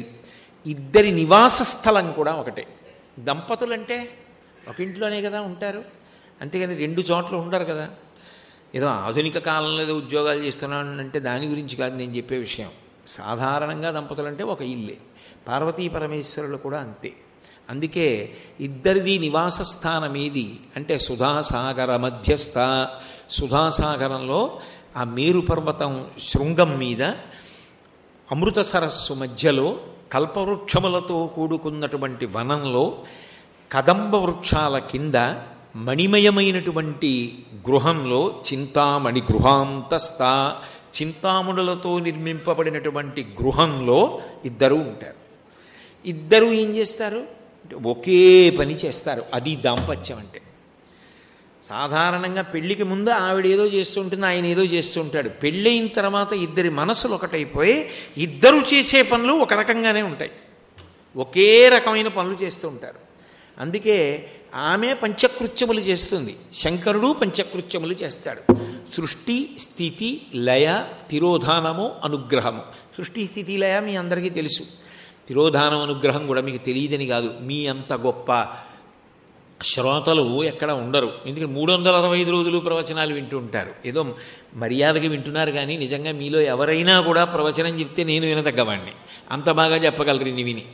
చెయ్యరు. కానీ నిజానికి హరిప్రసాద్ గారు ప్రవచనం చేస్తే హడిలిపోతారు అందరూ. ఎన్ని విన్నారో, ఎన్ని సంవత్సరాల నుంచి వింటున్నారో, జ్ఞాన ఖని పైకి తెలియకుండా అలా గోప్యంగా ఉంటారంతే. ఆయన అలా ఉండడం నా బోటిగాని వెరిగి మీద కూర్చుని మాట్లాడుతున్నారు. విని విని విని విని వచ్చేది. ఒక వైద్యుడి దగ్గర సహాయకుడిగా ఉండి చాలా కాలం పనిచేస్తేనే చాలా వైద్యం చేసేస్తారు. ఇన్ని విని మీ అందరికీ రాకుండా ఉంటుందా? కాబట్టి సృష్టి స్థితి లయ మీకు తెలుసు, తిరోధాన అనుగ్రహములు తెలుసు. అయినా ఏదో నా సంతోషానికి అంటున్నా. తిరోధానం అంటే మాయ, తిరస్కరణీ విద్య అంటారు. ఉన్నది లేనట్టు లేనిది ఉన్నట్టు చూపించడం, అదే మాయ. అనుగ్రహము అంటే మాయని తొలగించి జ్ఞానమునిచ్చి మోక్షం ఇవ్వడం. ఇద్దరూ అదే చేస్తారు. అందుకే సృష్టికర్త్రి బ్రహ్మరూపా గోప్త్రీ గోవిందరూపిణి సంహారిణి రుద్రరూపాతిరోధానకరీశ్వరి సదాశివానుగ్రహదా పంచకృత్య పరాయణ. ఆవిడ సదాశివానుగ్రహదా, ఆయన అంతే, అవే పంచకృత్యములు చేస్తాడు. కాబట్టి నామమునందు ఒకటే, రూపమునందు ఒకటే, నివాసమునందు ఒకటే, చేసేటటువంటి కార్యములయందు ఒక్కటే, చిట్ట చివరికి ఆశీర్వచనమునందు ఒక్కటే. ఇద్దరూ ఒకటే ఆశీర్వచనం చేస్తారు. ఏమిటి? శ్రేయోభివృద్ధి రస్తు, మీకు శ్రేయోభివృద్ధి కలుగుగాక. కోరుకున్నవన్నీ తీరాలని కాదు, ఒక్కొక్కసారి కోరుకున్నవి తీరితే మనిషి పాడవచ్చు. ఏదో కోరరాని కోరిక కోరాడనుకోండి, అది తీరి పాడైతే మనిషి. అందుకే అటువంటివి కాదు. ఏ కోరిక తీరితే మనిషి అభ్యున్నతిని పొందుతాడో, ఉత్తరోత్తర జన్మలలో కూడా భగవంతుడికి దగ్గరగా ఉంటాడో, ఆత్మకి హితమవుతుందో అది శ్రేయస్సు. కేవలం కోరుకున్నాం కదా అంటే అది ప్రేయస్సు, అది తీరితే ప్రమాదం ఏర్పడచ్చు. ప్రేయస్సు కాదు, మనకి మంచిది శ్రేయస్సు. అమ్మకి తెలుసు చిన్నప్పుడు, మనం ముట్టుకున్నాం కదా అని కత్తెర మనకివ్వదు, మనం పట్టుకున్నాం కదా అని కత్తె మనకివ్వదు, ఏడుస్తున్నాం కదా అని మరుగుపాల గిన్నె ముట్టుకోనివ్వదు. ఏది మనకి క్షేమమో అది ఇస్తుంది, ప్రియమైనది ఇవ్వదు, శ్రియమైనది ఇస్తుంది. శ్రియమైనదేదో ఏది ఇక్కడ సంతోషాన్ని ఇస్తుందో, పుణ్యము చేత ఉత్తరోత్తరగతులు పొందడానికి కూడా అవకాశం ఉంటుందో అటువంటి శ్రేయస్సుని కల్పిస్తారు ఇద్దరు. అందుకని శ్రేయోభివృద్ధిరస్తు, ఇద్దరి యొక్క ఆశీర్వచనం అంతే. ఇప్పుడు ఇద్దరి యొక్క ఆశీర్వచనము కాని, నామము కాని, రూపము కాని అన్నీ ఒక్కటే అయి ఉంటాయి. కాబట్టి దాంపత్య సిద్ధి, దాంపత్యమునందు ఒక్కటగుట, రెండుగా కాకుండా రెండుగా మొదలై ఒక్కటైపోవడం అన్న మాటకి సిద్ధి ఎక్కడ ప్రారంభం అసలు? అంటే పార్వతీ పరమేశ్వరుల దగ్గరే. శివాలయానికి వెళ్ళాను, మంచిదే. అమ్మవారి దర్శనం చేశాను, మంచిదే. నువ్వు నీ ఇంట్లో శివుడిగా బ్రతుకుతున్నావా? నువ్వు నీ ఇంట్లో పార్వతీదేవిలా ప్రవర్తిస్తున్నావా? వాళ్ళిద్దరూ దంపతులుగా ఎలా ఉన్నారో నువ్వు కూడా దంపతులుగా అలా ఉంటే లోకమంతా కైలాసమే అవుతుంది. మాతాచ పార్వతీదేవి పితాదేవో మహేశ్వర బాంధవా శివభక్తాశ్చ స్వదేశో భువనత్రయం అని ప్రతి ఇంట ప్రతి బిడ్డ చెప్పుకోగలుగుతాడు. శాంతికి కారణము లేకుండా ఎలా ఉంటుంది? అందరూ ప్రశాంతంగా ఉంటారు. అసలు ముందు కారణం ఎక్కడ ఉండాలి? దంపతుల మధ్యలో ఉండాలి. భార్యాభర్తలిద్దరూ ప్రేమైక సిద్ధితో సంతోషంగా ఉన్నారనుకోండి, ఎంత అన్నదానితో కాదు, ఎంత సంపాదించారన్నదానితో కాదు, ఇద్దరి మనసులు కలిసి ఒకటై ప్రేమతో ఉంటే ఇంకంతకన్నా మనుష్యులు శాంతి పొందడానికి ఇంకా కారణమేముంటుందండి? నాకు తెలిసి ఓ పెద్ద ఆయన ఉన్నాడు, ఆయన ఎప్పుడూ వాళ్ళ తాతగారి గురించి చెప్తాడు. నాకు వాళ్ళ నాన్నగారి గురించి చెప్పడు ఎప్పుడు. నేను ఒకసారి అడిగా, ఏమయ్యా నువ్వు ఎప్పుడు చెప్పినా మీ తాతగారి గురించి చెప్తావు, మీ ఇంట్లో చిత్తరువులు కూడా ఎదురుకుండా మీ తాతగారిది నాయనమ్మది పెట్టుకున్నావు, మీ అమ్మగారిది నాన్నగారిది చిన్నవి ఎక్కడో పెట్టావు, ఎందుకయ్యా మీ తాతగారు అంటే అంత ఇష్టం అన్నాను. అంటే ఆయన అన్నాడు, మా నాన్నగారు పరమ పూజనీయులు, చాలా గొప్పవారు, అందులో సందేహం లేదు, కానీ నా మీద మా తాతగారి ప్రభావం, మా నాయనమ్మ ప్రభావం బాగా ఎక్కువ, పుట్టుక నుంచి చచ్చిపోకు అన్నాడు. నేను ఆశ్చర్యపోయా, అదేమిటది? చచ్చిపోవడంలో కూడా ఆదర్శం ఏమిటా బాబు, ఇది విచిత్రంగా ఉంది అంటే ఆయన ఓ మాట అన్నాడు నాతోటి. మా తాతగారు మా నాయనమ్మ గారు ఇద్దరు సుదీర్ఘ దాంపత్యం, ఇంచుమించుగా వాళ్ళు 50 సంవత్సరాల పైచిలుకు దాంపత్యం ఇద్దరిది. ఇద్దరూ పెద్దవాళ్ళు అయిపోయారు, అయినా ఇద్దరు ఎవరి పనులు వాళ్ళు చేసుకుంటూ ఉండేవారు. ఒకసారి రేపు వరలక్ష్మీ వ్రతం అనగా మా నాయనమ్మ గారు కుర్చీలో కూర్చుని మా అమ్మగారితోటి వాళ్ళతోటి ఇది ఇలా చెయ్యాలి, అది అలా చెయ్యాలని అన్నీ చెప్తున్నారు. చెప్తూ చెప్పడం ఆపేశారు. ఆపేస్తే దగ్గరికి వెళ్ళి ఏమిటి నాయనమ్మ చెప్పడం ఆపేసింది అకస్మాత్తుగా చూసాం. మా నాయనమ్మ అలాగే ఒరిగిపోయింది వెనక్కి. ఆవిడ వెళ్ళిపోయిందంటే ప్రాణం వదిలేసింది. ఇది పరిగెత్తుకుంటూ ముందు గదిలోకి వెళ్ళి మా తాతగారికి చెప్పాం. మా తాతగారు పెద్దవారు అయిపోయారు అప్పటికి, కానీ ఆరోగ్యంగా తిరుగుతూ ఉండేవారు, అందరికీ మంచి విషయాలు చెప్తూ ఉండేవారు. మా తాతగారికి వెళ్ళి చెప్పాం. తాతగారు నాయనమ్మ మాట్లాడటం లేదు, మాట్లాడుతూ ఆపేసింది అన్నాం. ఓసారి వెళ్ళి కదిపి చూడండి రా అన్నారు. మేము వెళ్ళి కదిపి చూసాం. కదిపి చూసి తాతగారు నాయనమ్మ చనిపోయిందన్నాం. వెళ్ళిపోయిందిరా అన్నారు. అంతే, ఏమనలేదు. వెళ్ళిపోయిందిరా అన్నారు. ఏదో దానికి సంబంధించిన అంచేష్టి కార్యక్రమాలు అయిపోయిన తర్వాత పెద్ద ఆయన కదా అన్నం పెట్టారు. తిననమ్మా ఇంక అన్నం. ఆ గాజుల చేత్తో తిన్నా. అన్నం తింటే ఇంకొంచెం పప్పే అనాలి, ఇంకొంచెం కూరయ్యి అనాలి.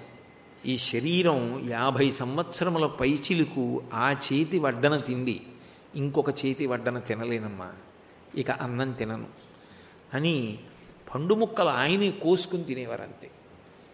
3 నెలలో ఎంతో ఉన్నారు. ఆయన కూడా వెళ్ళిపోయారు. మా నాయనమ్మ పక్కనే ఆయన్ని సమాధి చేశాం. వాళ్ళిద్దరి దాంపత్యం అటువంటిది.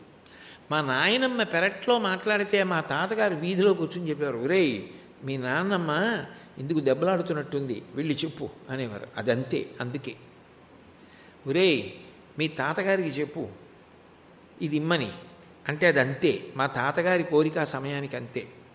నాకు అందుకే మా తాత నాన్నమ్మ ఆదర్శం అండి. బతకడంలో చావడంలో కూడా వాళ్ళది దాంపత్యం అన్నాడు. ఎంత పెద్ద మాట, ఎంత గొప్ప మాట. అది దాంపత్యం అంటే. అది పండాలి ప్రతి ఇంట. దానికి ఇక పార్వతీ పరమేశ్వరుల కన్నా ఆదర్శం ఏమిటి లోకంలో? వాళ్ళిద్దరే ఆదర్శం. నా దృష్టిలో వ్యక్తిగతంగా శివోపాసన అన్న మాటకు అర్థం ఏమిటంటే, మీరు ఏది చేసినా పార్వతీ పరమేశ్వరుడు మీకు జ్ఞాపకానికి రావాలి. ఒక్క నమస్కారం పెట్టడానికండి అంటే పరిమితి అని నేను అనుకుంటాను. అన్నిటా వాళ్ళు ఆదర్శం కావాలి. అలా బ్రతికినప్పుడు కదా వాళ్ళు సంతోషిస్తారు. చూడు, మన కథ విని మనలాగే బ్రతుకుతున్నాడు, మనలా ఉంటున్నాడు. ఇంకా అంతకన్నా ఆయన అయిపోవడానికి కారణం ఏముంటుంది? ఉపాసన అన్న మాటకు అర్థం ఏంటి? ఎంతసేపు పూజా మందిరంలో కూర్చుంటావు, ఎంతసేపు మంత్రం చెప్తావు? ఆయనలా బ్రతుకు లోకం కోసం, ఆయనలా బ్రతుకు దాంపత్యంలో, ఆయనలా బ్రతుకు శిష్యుడిగా, ఆయనలా బ్రతుకు గురువుగా. ప్రతి దాంట్లో భిన్నత్వం ఉంటుంది. అందుకే ఎందులోనూ ఒకేలా ఆయన ఉండడు. ఎందుకనంటే రెండుగా ఉండకుండా సాధించడం సాధ్యం కాదు. రాత్రి పగలు ఉండాలి, సత్యము అసత్యము ఉండాలి, శాశ్వతము అశాశ్వతము ఉండాలి. ఇందులో అశాశ్వతమైన దాన్ని పట్టుకుని శాశ్వతంలోకి వెళ్ళాలి. అందుకే ఋతుమంతం కానిది లేకుండా సత్యంలోకి వెళ్ళలేరు. అశాశ్వతమైన శరీరంలో ఉండి సాధన చేసి శాశ్వతమైన ఆత్మయందు ప్రవేశించాలి. అశాశ్వతము ఉండాలి, శాశ్వతము ఉండాలి, చీకటి ఉండాలి, వెలుతురు ఉండాలి. లేకపోతే సృష్టికి అర్థమే ఉంది ఎందుకు పెట్టినట్టు పరమేశ్వరుడు. అశాశ్వతమనిది తక్కువ కాదు. అశాశ్వతమైన ఇందులో ఉంటే తప్ప శాశ్వతము తెలియదు. విస్తరాకు ప్రయోజనం ఏమిటి? భగవాన్ రమణులు అంటుండేవారు, విస్తరాకి ఎందుకు, బాదం ఆకులు తేవడం ఎందుకు, కడగడం ఎందుకు, చీపురు పుల్ల ఇల్లు తుడవనిది తేవడం ఎందుకు, కడగడం ఎందుకు, సన్నగా చీల్చడం ఎందుకు, కుట్టడం ఎందుకు, విస్తరాకు వెయ్యడం ఎందుకు, చివరికి తీసుకెళ్ళి పెంటకుప్పలో వేయడం ఎందుకు అంటే చివరికి పెంటకుప్పలో వేస్తావు, కానీ ముందు విస్తరాకు కుట్టాలి, తీసుకురావాలి, నీళ్లు చల్లాలి, పెద్దలు వచ్చి కూర్చోవాలి, ప్రేమతో వడ్డించాలి, వాళ్ళు నైవేద్యం పెట్టుకు తినాలి, వాళ్ళు సంతోషించి విస్తర దగ్గర నుంచి లేచిపోవాలి. అప్పుడు నువ్వు పెంట పోగులోకి తీసుకెళ్ళి విస్తరాకుని పడేయాలి. ఈ శరీరం కూడా అంతే. అమ్మ కడుపులో 7 ధాతువులతో చర్మము, రక్తము, కొవ్వు, మాంసము, అస్థి, శుక్ల, మేధ అన్న 7 ధాతువులతో తయారు కావాలి. బయటికి రావాలి, గురువుగారి పాదాలు పట్టుకోవాలి, శాస్త్రం మీద నమ్మకంతో శాస్త్రం పట్టుకోవాలి, ధర్మాన్ని పట్టుకోవాలి, జాగ్రత్తగా జీవించాలి, జీవితం పండాలి. అప్పుడు సత్యం ఎరుకలోకి వచ్చిన తరువాత చిట్ట చివరికి ఇది పెట్టపోగులోకే పోతుంది, భూమిలో కలిసిపోతుంది. కానీ అశాశ్వతమైన దీన్ని పట్టుకుంటే తప్ప శాశ్వతం అందదు. పెంటపోగులోకి పోయే విస్తర ఉంటే తప్ప నువ్వు భోజనం చేయలేవు, శరీరమునకు శక్తి రాదు. అశాశ్వతము నుండే శాశ్వతములోకి ఎడతాడు. అసతోమా సద్గమయ, అసత్తు నుండి సత్తులోకి వెళ్ళాలి.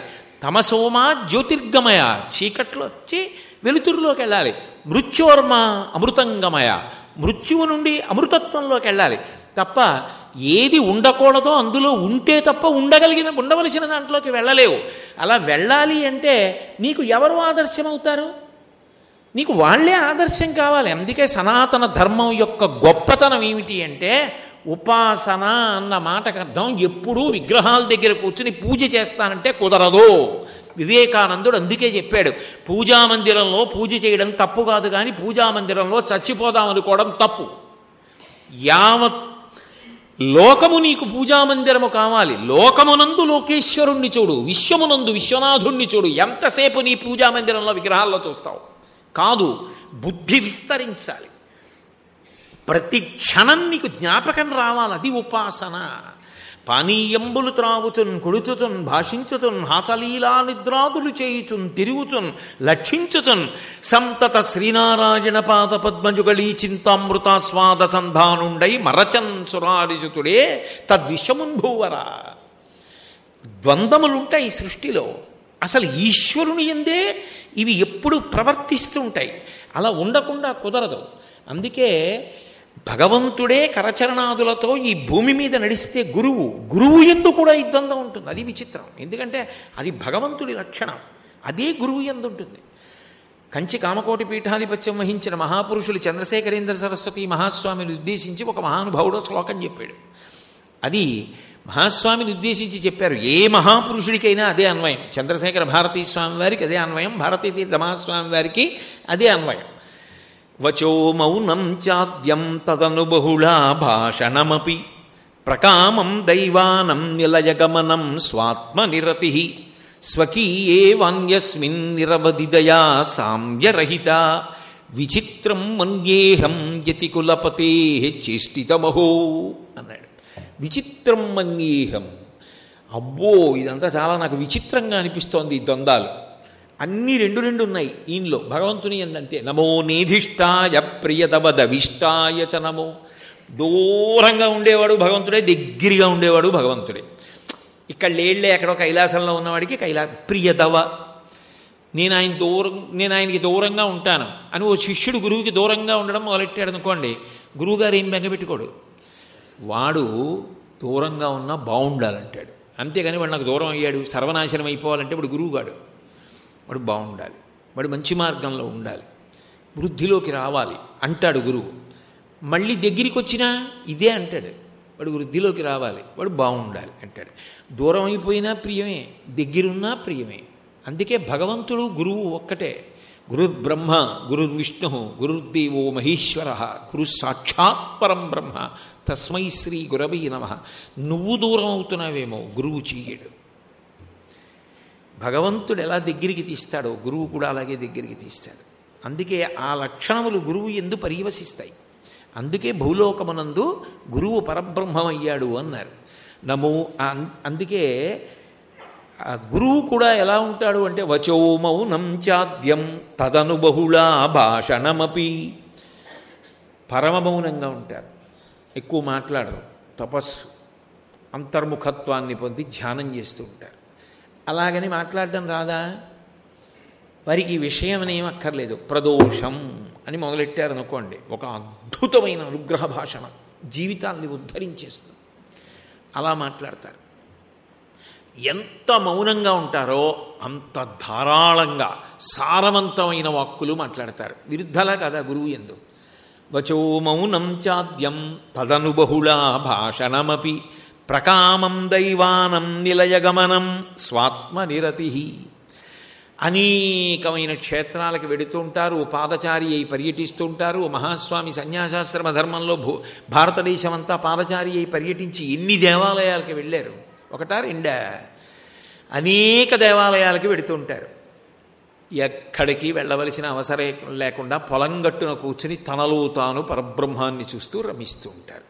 మరి మళ్ళీ మర్నాడు లేచి గుడికి ఎందుకు అంటే, గుడికి వెళ్ళగలరు, తనలో తాను రమించగలరు. ద్వంద్వాలా కావా? భగవంతుని యందు ఎలా ఉంటాయో గురువు యందు అలాగే ఉంటాయి. ఎందుకంటే గురువు పరబ్రహ్మమే గురువు. ఒకటో మాట బాగుంది కానీ రెండో మాట తేడాగా ఉంది అని మీరు అనొచ్చు. గురువు పరబ్రహ్మం అన్నారు, బాగుంది. పరబ్రహ్మం గురువు ఏమిటి అంటే, ఏం శివుడు దక్షిణామూర్తి గారు, కృష్ణుడు జగద్గురువు గారు, దత్తాత్రేయులు వారు జగద్గురువులు గారు, అమ్మవారు గురుమండల రూపిణి కాదు. అప్పుడు భగవంతుడు గురువుగాడు, గురువు భగవంతుడు గాడు. మాతృదేవోభవ అంటే అర్థం ఏమిటి? అమ్మ పరదేవత.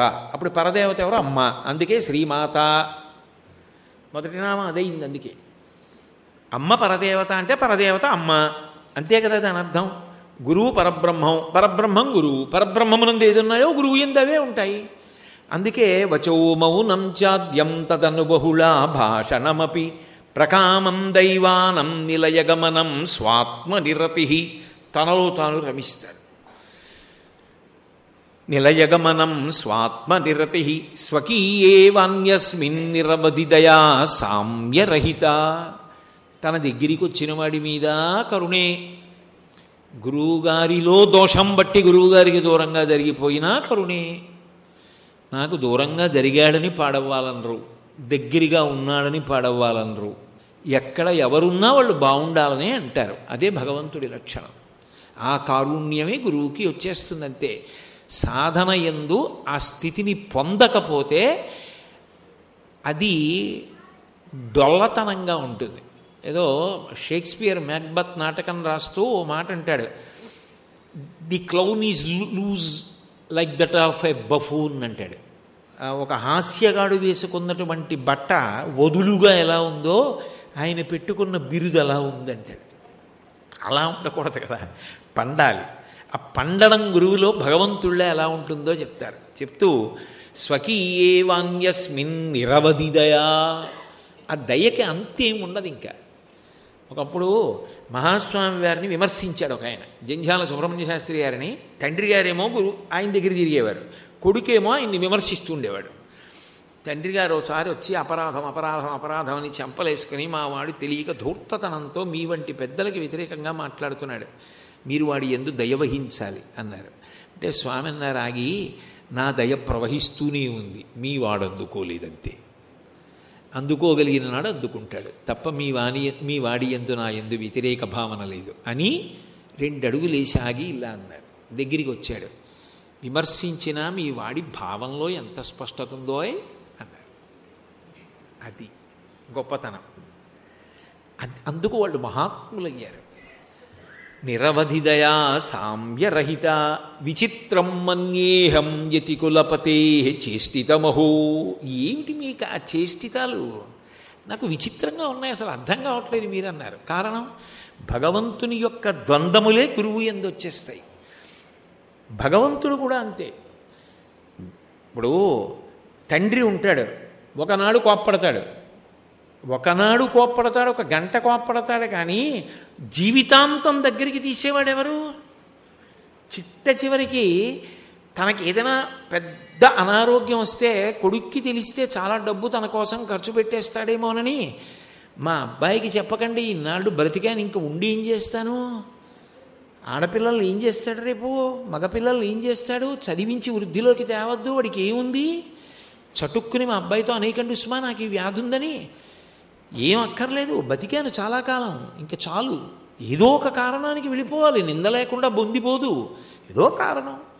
పిల్లవాడికి చెప్పేవాడు డబ్బు పాడు చేయించకండి అంటాడు, తను చచ్చిపోవడానికి సిద్ధపడతాడు, కానీ ఆ మాట మాత్రం చెప్పడం. ఒకప్పుడు ఒక విశేషం జరిగింది. నేను విశాఖపట్నంలో ధర్మసోపానాల మీద ప్రవచనం చేస్తుంటే నిర్వాహక వర్గం వాళ్ళు విచిత్రమైన పని చేశారు. మాతృదేవోభవ పితృదేవోభవ ఈ 2 వీటి మీద వ్యాసాలు రాయమని విశాఖపట్నం ప్రాంతంలో ఉన్న స్కూళ్ళకి పిల్లలకి అందరికీ కూడా వ్యాసరచన చేయించారు. కొన్ని వేల మంది పిల్లలు, కొంతమంది ఉపాధ్యాయులు కూడా రాశారు. సంతోషం కొద్ది ఆ పేపర్లన్నీ దిద్దారు, తెలుగు ఉపాధ్యాయులు దిద్దారు. దిద్ది చిట్ట చివర 20 పేపర్లు సెలెక్ట్ చేశారు. చేసి ఇందులో ఎవరికి ప్రథమ బహుమతి ఇవ్వాలి, ఎవరికి ద్వితీయ బహుమతి ఇవ్వాలని అనుమానం వచ్చింది. ఈ గొడవ మనకెందుకు, చాగంటి కోటేశ్వరరావుకి పంపించేయండి, ఆయనే దిద్ది ఎవరు ప్రథమ బహుమతో ఎవరు ద్వితీయ బహుమతో చెప్తారని చెప్పి నాకు పంపించేశారు 20 పేపర్లు. సరే దిద్దుతాను లేండి అన్నాను. తెల్లవారుజాము లేచి దిద్దుతున్నాను ఒక రోజున. ఇంకా వాళ్ళకి పంపించాలి పేర్లు, అందుకని నేను పేరు చూసేవాడిని కాదు. ఎందుకని అంటే ఆ పేరులో చంద్రశేఖరాను భారతీ తీర్థాను ఇలా ఏవో ఉన్నాయనుకోండి, లేనిపోని కూడా తెల్లవారకట్ట కాదు, మనసు అటుపోయి ఓ మార్కు ఎక్కువ వేస్తానేమో, ఎందుకు వచ్చిన పక్షపాతం మనకి అని చెప్పి, అసలు ముందు భగవంతుడికి ఉండే లక్షణం పక్షపాతం లేకపోవడం, గురువుకు ఉండే లక్షణం పక్షపాతం లేకపోవడం. వృషద్విచిత్ర తల్పయో భుజంగముక్తికస్రజో గరిష్టరత్నలుష్టయో సుహృద్విపక్షపక్షయో తృణారవింద చక్షుషో ప్రజామహీ మహేంద్రయో సమప్రవర్తయన్మన కదా సదాశివం భజే. భగవంతుడంతే, గురువంతే. తుల్యనిందా స్తుతిర్మౌని సంతుష్టో ఏనకేనచిత్ తనికేత స్థిరమతి భక్తిమాన్ మే ప్రియో నరః. ఇద్దరూ అంతే, సమభావనతో ఉంటారు. కాబట్టి మనకెందుకు వచ్చిన గొడవ, మనం ఎలాగో ఆ స్థాయికి ఇంకా ఎదగలేదు. కానీ కనీసం పేర్లు చూస్తే కొంత మనకి లోపల ఉద్రేకం వస్తుంది. ఈ పేరుకు ఓ మార్కు తక్కువ వేస్తే పొద్దున్నే అపచారమేమో అన్న భావన వస్తుందేమో అని పేరు చూడకుండా దిద్దేవాడిని. దిద్దేశాను. అది దిద్దుతున్నప్పుడు అందరికీ అన్నీ వేసేసిన తర్వాత సెకండ్ ప్రైజ్ అనుకుంటాను. వచ్చిన పిల్ల ఎవరు అని ఆడపిల్ల. ఎవరని చూశాను, ఒక మహమ్మదీయ పిల్ల. నేనేం మార్చలేదు, నేను అలాగే పంపించేశాను పేర్లు. ద్వితీయ బహుమతి ఈ అమ్మాయికి వచ్చింది. ఆ అమ్మాయి రాసింది ఏమిటంటే పితృదేవోభవ అని రాసింది. ఆ అమ్మాయి రాసిన వ్యాసం ఏమిటంటే వాళ్ళ నాన్నగారికి రక్త సంబంధమైనటువంటి భయంకరమైన రుగ్మత వచ్చింది. వాళ్ళ అమ్మగారు కూడా ఉపాధ్యాయునిగా పనిచేస్తున్నారు. వాళ్ళ నాన్నగారు భార్యని పిలిచి ఒక మాట చెప్పారట, నువ్వు నేను ఇంకొక 2 నెలల్లో చనిపోతానన్న మాట పిల్లలకి చెప్పద్దు. వాళ్ళు ఏడుస్తారు, నాన్నగారు చచ్చిపోతారని. వాళ్ళు ఏడిస్తే నేను తట్టుకోలేను, నేను చచ్చిపోయాక ఎలాగో ఏడుస్తారు, అప్పుడు ఆపడం కుదరదు, చచ్చిపోయే వరకు చెప్పద్దు అని చెప్పారట. ఆవిడ పిల్లలు చూడకుండా ఏడిచేదిట. అది తల్లిదండ్రులంటే. ప్రేమించినా వాళ్ళే, వేలిలా చూపించినా వాళ్ళే. దేనికి? ఇలా చూపించడం కూడా పిల్లల వృద్ధి కోసమే. అందుకే చిట్ట చివర 2 నెలలు అయిపోయింది, పాపం ఆయన శరీరం వదిలేశారు. వదిలేస్తే ఈ పిల్లలు చనిపోయారన్నది తెలిసి ఏడుస్తున్నారు. ఏడుస్తుంటే ఆవిడ అంత ఉద్వేగపడిపోదు కదా, మానసికంగా ఆవిడ సిద్ధపడింది, తెలిసిపోతుంది కదా. అప్పుడు ఆవిడ దేనికి ఏడ్చిందంటే వలవలాను 2 నెలల క్రితం నుంచి రహస్యంగా ఏడుస్తున్నానే, ఇవాళ ప్రకటనంగా ఏడ్చేస్తున్నాను. ఎందుకో తెలుసా? మీకు చెప్పొద్దని మీ నాన్న చెప్పారు. మీరు నాన్నతో ఆడుకుంటూ భవిష్యత్తు గురించి మాట్లాడుతుంటే ఆయన ఉండరు చూడరు అని ఎన్ని మాటలు ఇచ్చాను, ఇప్పుడు మీకు తెలిసిపోయింది, ఏడుస్తున్నాను. అదే నాన్న అంటే అని చెప్పిందిట. తను చచ్చిపోయే ముందు కూడా ఆ విషయం తెలిస్తే మేము ఏడుస్తామని మేము ఏడవకూడదని చెప్పని వాడు మా తండ్రి. లోకంలో ఏ తండ్రి అయినా అంతే, అందుకే పితృదేవోభవ అని రాసింది అక్కడ. దానికి ఇప్పుడు ఆంధ్రప్రదేశ్ ప్రభుత్వ ప్రధాన కార్యదర్శి ఎల్వి సుబ్రహ్మణ్యం గారు వచ్చి విశాఖపట్నంలో అప్పుడు తిరుపతి దేవస్థానానికి కార్యనిర్వహణాధికారి, ఆయన బహుమతి ప్రదానం చేస్తే ఎవరు ఏం రాశారో చదివి వినిపించారు కూడా. ఈ గుణం కుటుంబంలో కాదు, అసలు మొదట ఎక్కడ ప్రారంభం అంటే పార్వతీ పరమేశ్వరుల్లో ప్రారంభం. తల్లిదండ్రులుగానే కాదు. శంకరుడి గొప్పతనం ఏమిటో తెలుసా? ఒక కొడుకుగా వచ్చిన అంతే. నన్ను పెద్ద ఆయన అడిగాడు, విద్యార్థి అన్నారు, శిష్యుడు అన్నారు, గురువు అన్నారు, తండ్రి అన్నారు, కొడుకుగా కూడా వస్తాడా శంకరుడు? ఆదర్శవంతమైన కొడుకుగా కూడా ఉంటాడా అన్నారు. అమ్మో, చాలా పెద్ద ప్రశ్న వేశారు, చూద్దాం లేండి అన్నారు. నిజానికి అరుణాచలంలో భల్లాల మహారాజు గారు ఉండేవారు. ఆయనకి సంతానం లేదు. ఆయన సంతానం కోసం పరితపించాడు. ఎందుకు అంటే ఆయనకి పాపం ఒక వ్యామోహం ఉండేది. కడుపున పుట్టిన పిల్లాడు నా శరీరం పడిపోయినప్పుడు నాకు అంత్యేష్టి చెయ్యాలి, ఆ తిథి నాడు నాకు తద్దినం పెట్టాలి, నాకు సంతానం లేదే అని ఏడ్చేవాడు. ఒకసారి శంకరుడు ఆయనకు పెద్ద పరీక్ష పెట్టాడు. ఇప్పుడు మళ్ళీ అదంతా అరుణాచల వైభవంలోకి వెళ్ళాలి నేను. ఆయన నెగ్గాడు ఆ పరీక్షలో. నెగ్గితే శంకరుడు ప్రత్యక్షమై అడిగాడు, నీకేం కావాలన్నాడు. నువ్వు నా కొడుగ్గా రావాలన్నాడు.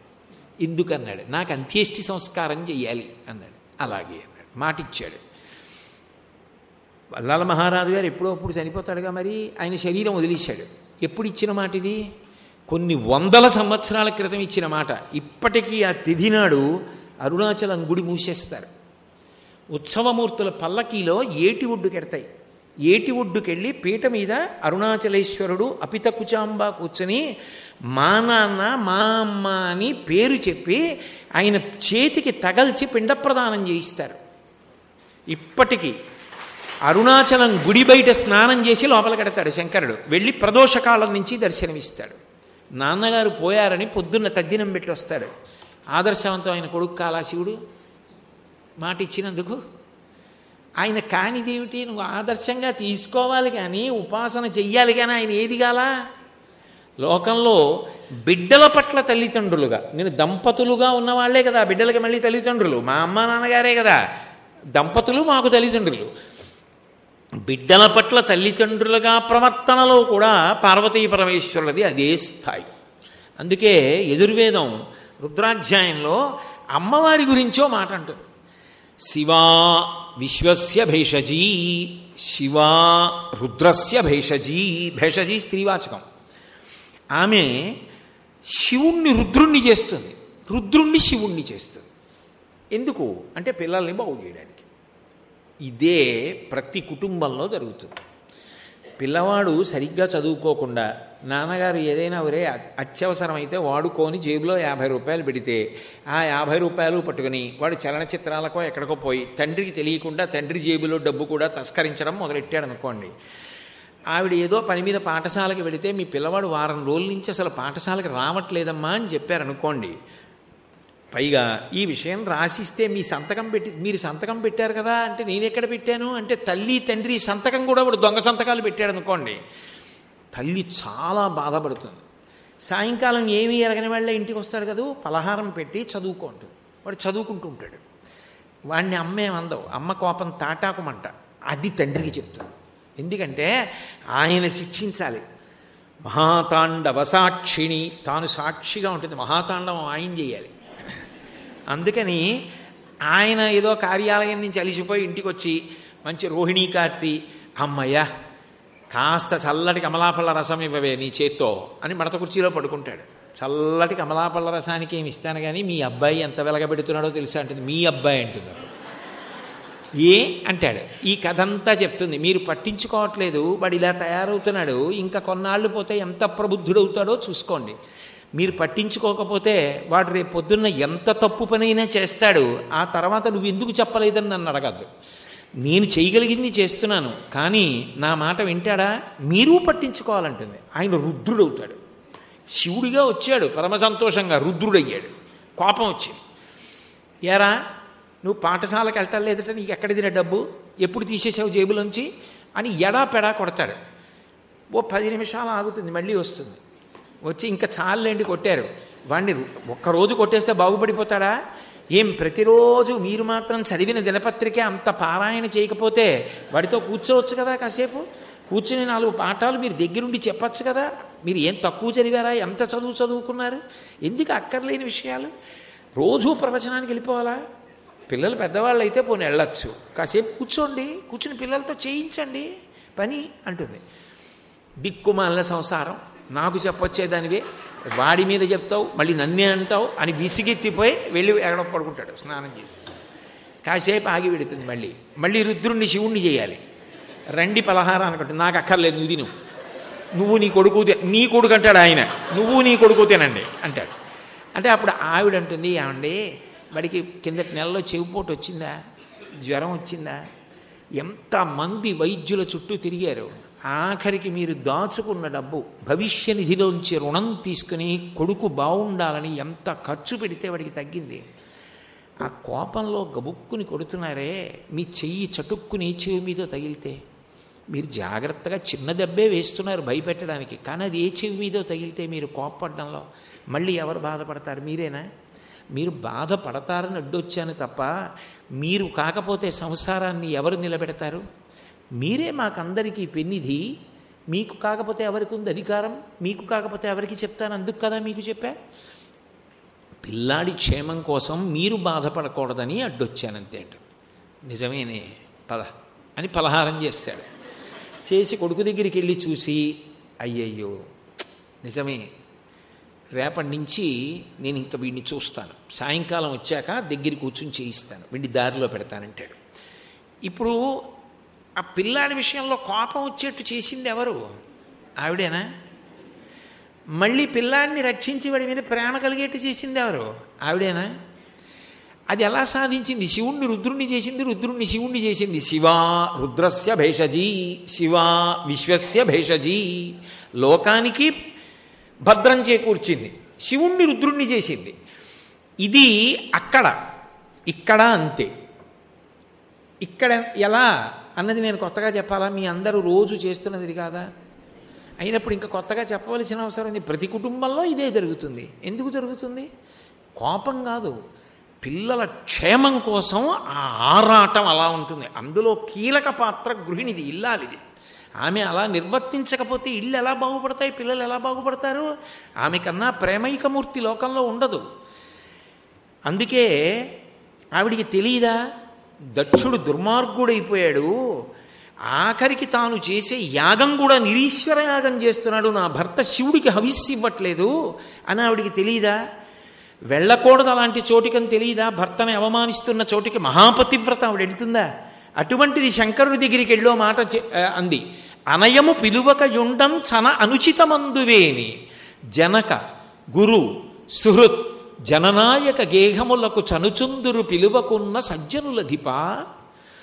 గురువుగారింట్లో ఉత్సవం జరుగుతుంటే పిలవక్కర్లేదు, వెళ్ళాలి. రాజుగారింట్లో ఉత్సవం జరుగుతుంటే పిలవక్కర్లేదు, వెళ్ళాలి. సుహృత్ మంచి స్నేహితుడు, పిలవక్కర్లేదు, వెళ్ళాలి. జనక ఆడపిల్ల తల్లిదండ్రులు ఇంట్లో ఉత్సవం జరుగుతుంటే ఆడపిల్లని పిలవక్కర్లేదు, ఆమెకు అధికారం ఉంది, వెళ్ళాలి. నన్ను పిలవడం ఏమిటి మా నాన్నగారు, నేను వెడతానంది. అంటే శంకరుడు అన్నాడు, నేను వెళ్ళొద్దనేంత దుర్మార్గుణ్ణి కాను, నాకు తెలుసు వెళ్ళాలి. కానీ కుటిల బుద్ధులైన కుజనుల ఇండ్లకు ఆర్యులేగ వారనాదరమున బమలు ముడిచిబైచి భూరిరోషాక్షులై చూతురదియుగాక సుధతి వినుము.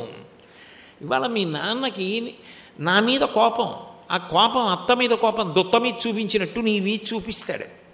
ఏం చెయ్యక్కర్లేదు, నువ్వు వెళ్ళినప్పుడు తలుపు తీసి నిన్ను చూసి ఇలా బొమ్మలు ముడి వేస్తాడు, కనుబొమ్మలు పలకరించారు, లోపలికి వెళ్ళిపోతారు. అక్కడ నిలబడతావు, ఎంతసేపు నిలబడతావు? ఎప్పుడు పడితే అప్పుడు వస్తారు, పిలిచినా పిలవకపోయినా వస్తారు అని ఏదో అంటారు. నీ మనసు ఎంత చిన్నబుచ్చుకుంటుంది? నీ మీద ప్రేమ లేక కాదు, నా మీద కోపం నీ మీద చూపిస్తాడు, అందుకొద్దంటున్నాను. ఆవిడికి తెలియదా వెళ్ళకూడదని? ఆవిడ నేను వెడతానంది. ఎందుకని? శివుణ్ణి రుద్రుణ్ణి చేసి దక్షుడికి పాఠం చెప్పించాలి. దక్షుడి యజ్ఞానికి వెళ్ళిన మిగిలిన వాళ్ళందరికీ పాఠం చెప్పాలి. వాళ్ళు మునులవచ్చు, ఋషులవచ్చు, దేవతలవచ్చు, ఎవరైనా సరే తప్పు తప్పే కదా. వాళ్ళకి తండ్రి కదా శంకరుడు. ఆయన్ని అవమానిస్తే బుద్ధి చెప్పించకపోతే ఈయన ఇలాగే ప్రశాంతంగా బాగులేదు పిల్లలు ఏదో చేశారని కూర్చుంటే ఎలా? ఆయన గౌరవం నిలబెట్టాలి ఆవిడ. అందుకు వెడతానంది. సరే వెళ్ళమన్నాడు, వెళ్ళింది. దక్షుడు పలకరించలేదు. ఆవిడికి తెలియదా? హోమకుండం దగ్గరికి వెళ్ళో మాట చెప్పింది. నరుడు అజ్ఞానమునన్ భోజించిన జుగుప్సంబైన యన్నంబు సయ్యన వెళ్ళించే పవిత్రుడైన గతి దుష్టాత్ముండవై ఈశ్వరున్ అఘను నిందించిన నీ తనూభవ అనంగానోర్వ హేయభాజనమైన ఈ శరీరమున్ విడిచి భాస్వచ్యుద్ధి ప్రాపించదన్ అంది. నువ్వు పరమ దుర్మార్గుడివి.